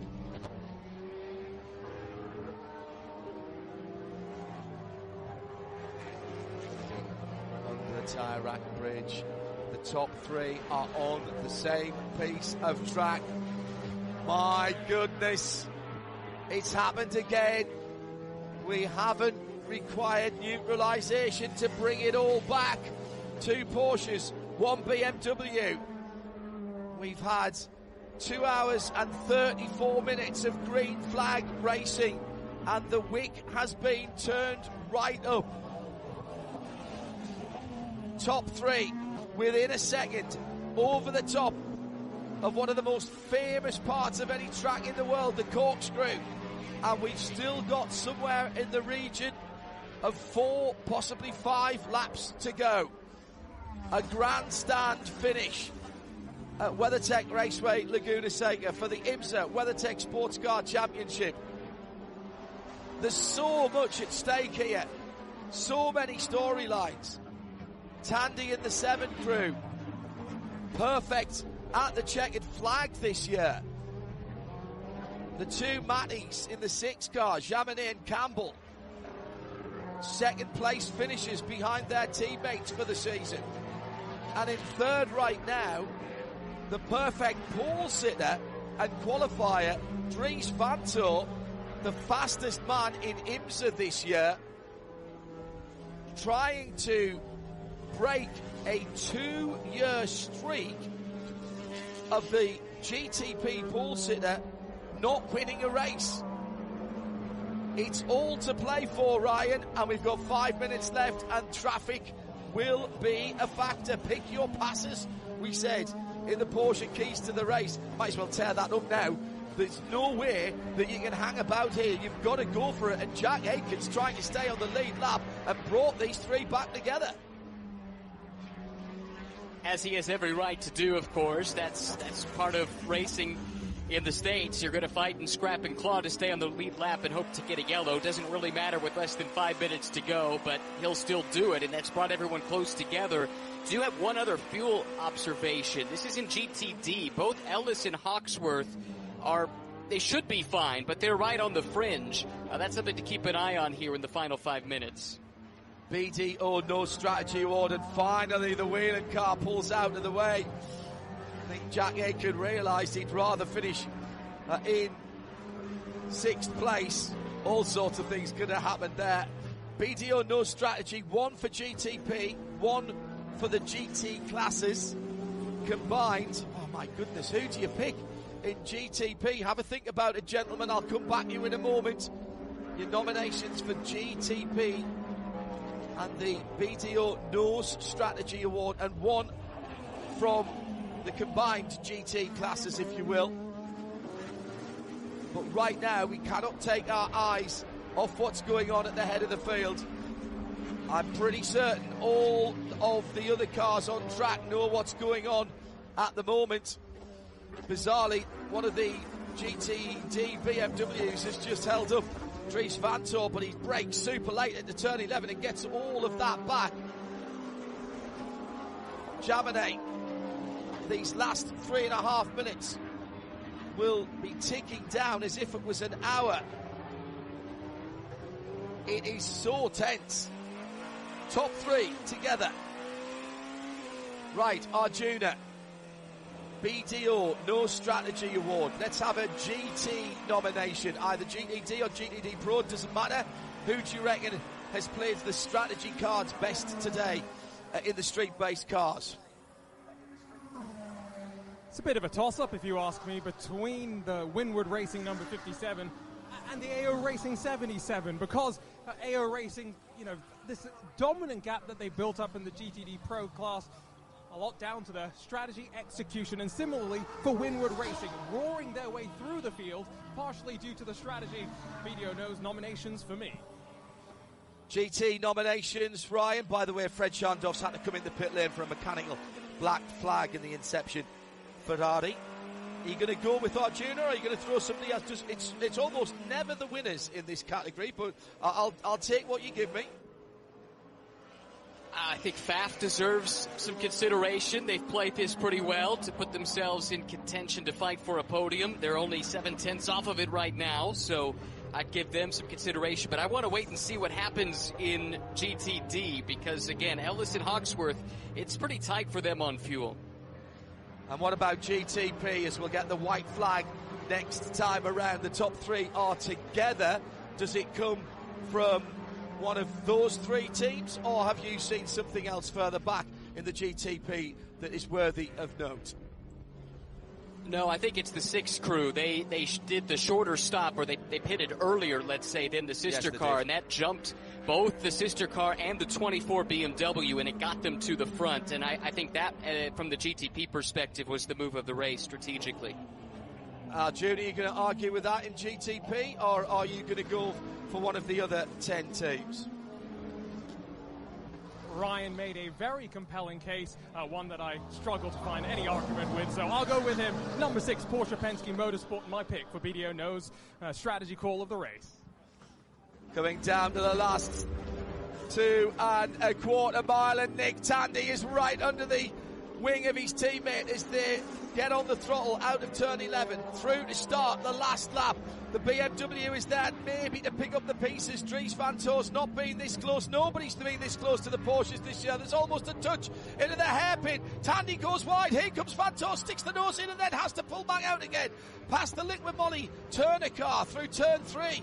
And there's a car between the two Porsches now. Tandy's got to go down the inside of turn 4. Makes it. Slight hesitation on the throttle from the leader as he came out of turn 4. Might give Tandy a look at 5. No, it's not close enough. Van Toor's following them through. This BMW, you know, I fancy this to get between the two Porsches before the end of this race. If they're this close going into turn 11, Van Toor's going down the inside of Tandy. If Tandy's this close going into turn 11, he's probably down the inside of the leader. They've got the Motul car right in front of them, the Pfaff car. That has done so well to get up to 4th position in GTD Pro. 2 more corners. Tandy's got to pick a side. I think he's picked the wrong one. Where's Van Toor? Here he comes. The side-by-side. They touch. Tandy and Van Toor side-by-side. Hip and shoulder.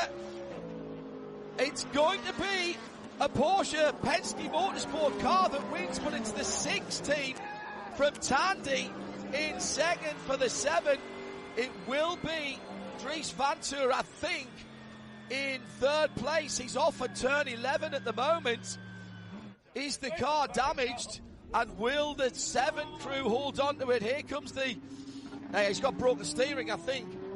No, he's fine. The 24 car I'm talking about. And he will get to the line in 3rd position.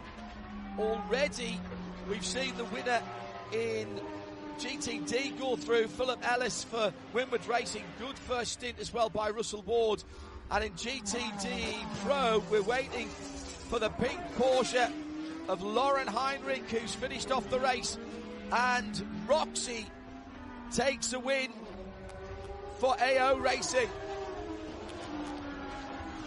Well, drama to the line there. I'm sure that will be looked at. Let's go down to Arjuna for some reaction from the pit wall.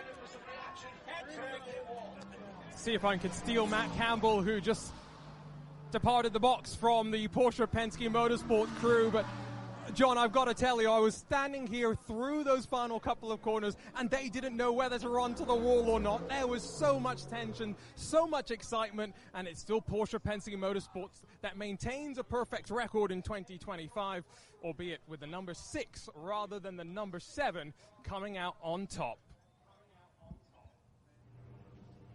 Well, there was considerable contact there as they came down to turn 11.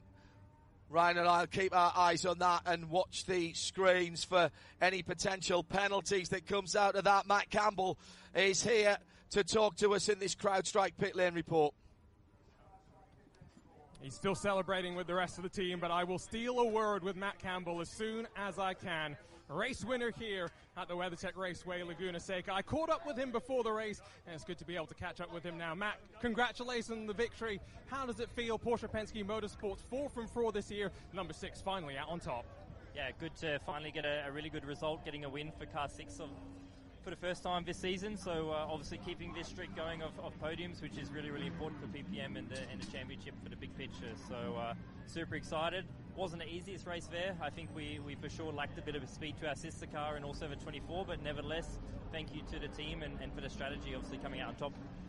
Talk to me about that tension coming towards the end of the race there. Contact through the final couple of corners. There was always something building there. Yeah, exactly. I mean, super close racing, and yeah, I'm just glad we weren't a part of it. So Mathieu did a fantastic job making no mistakes there towards the end of the race in his final 2 stints, and he did what we needed to do.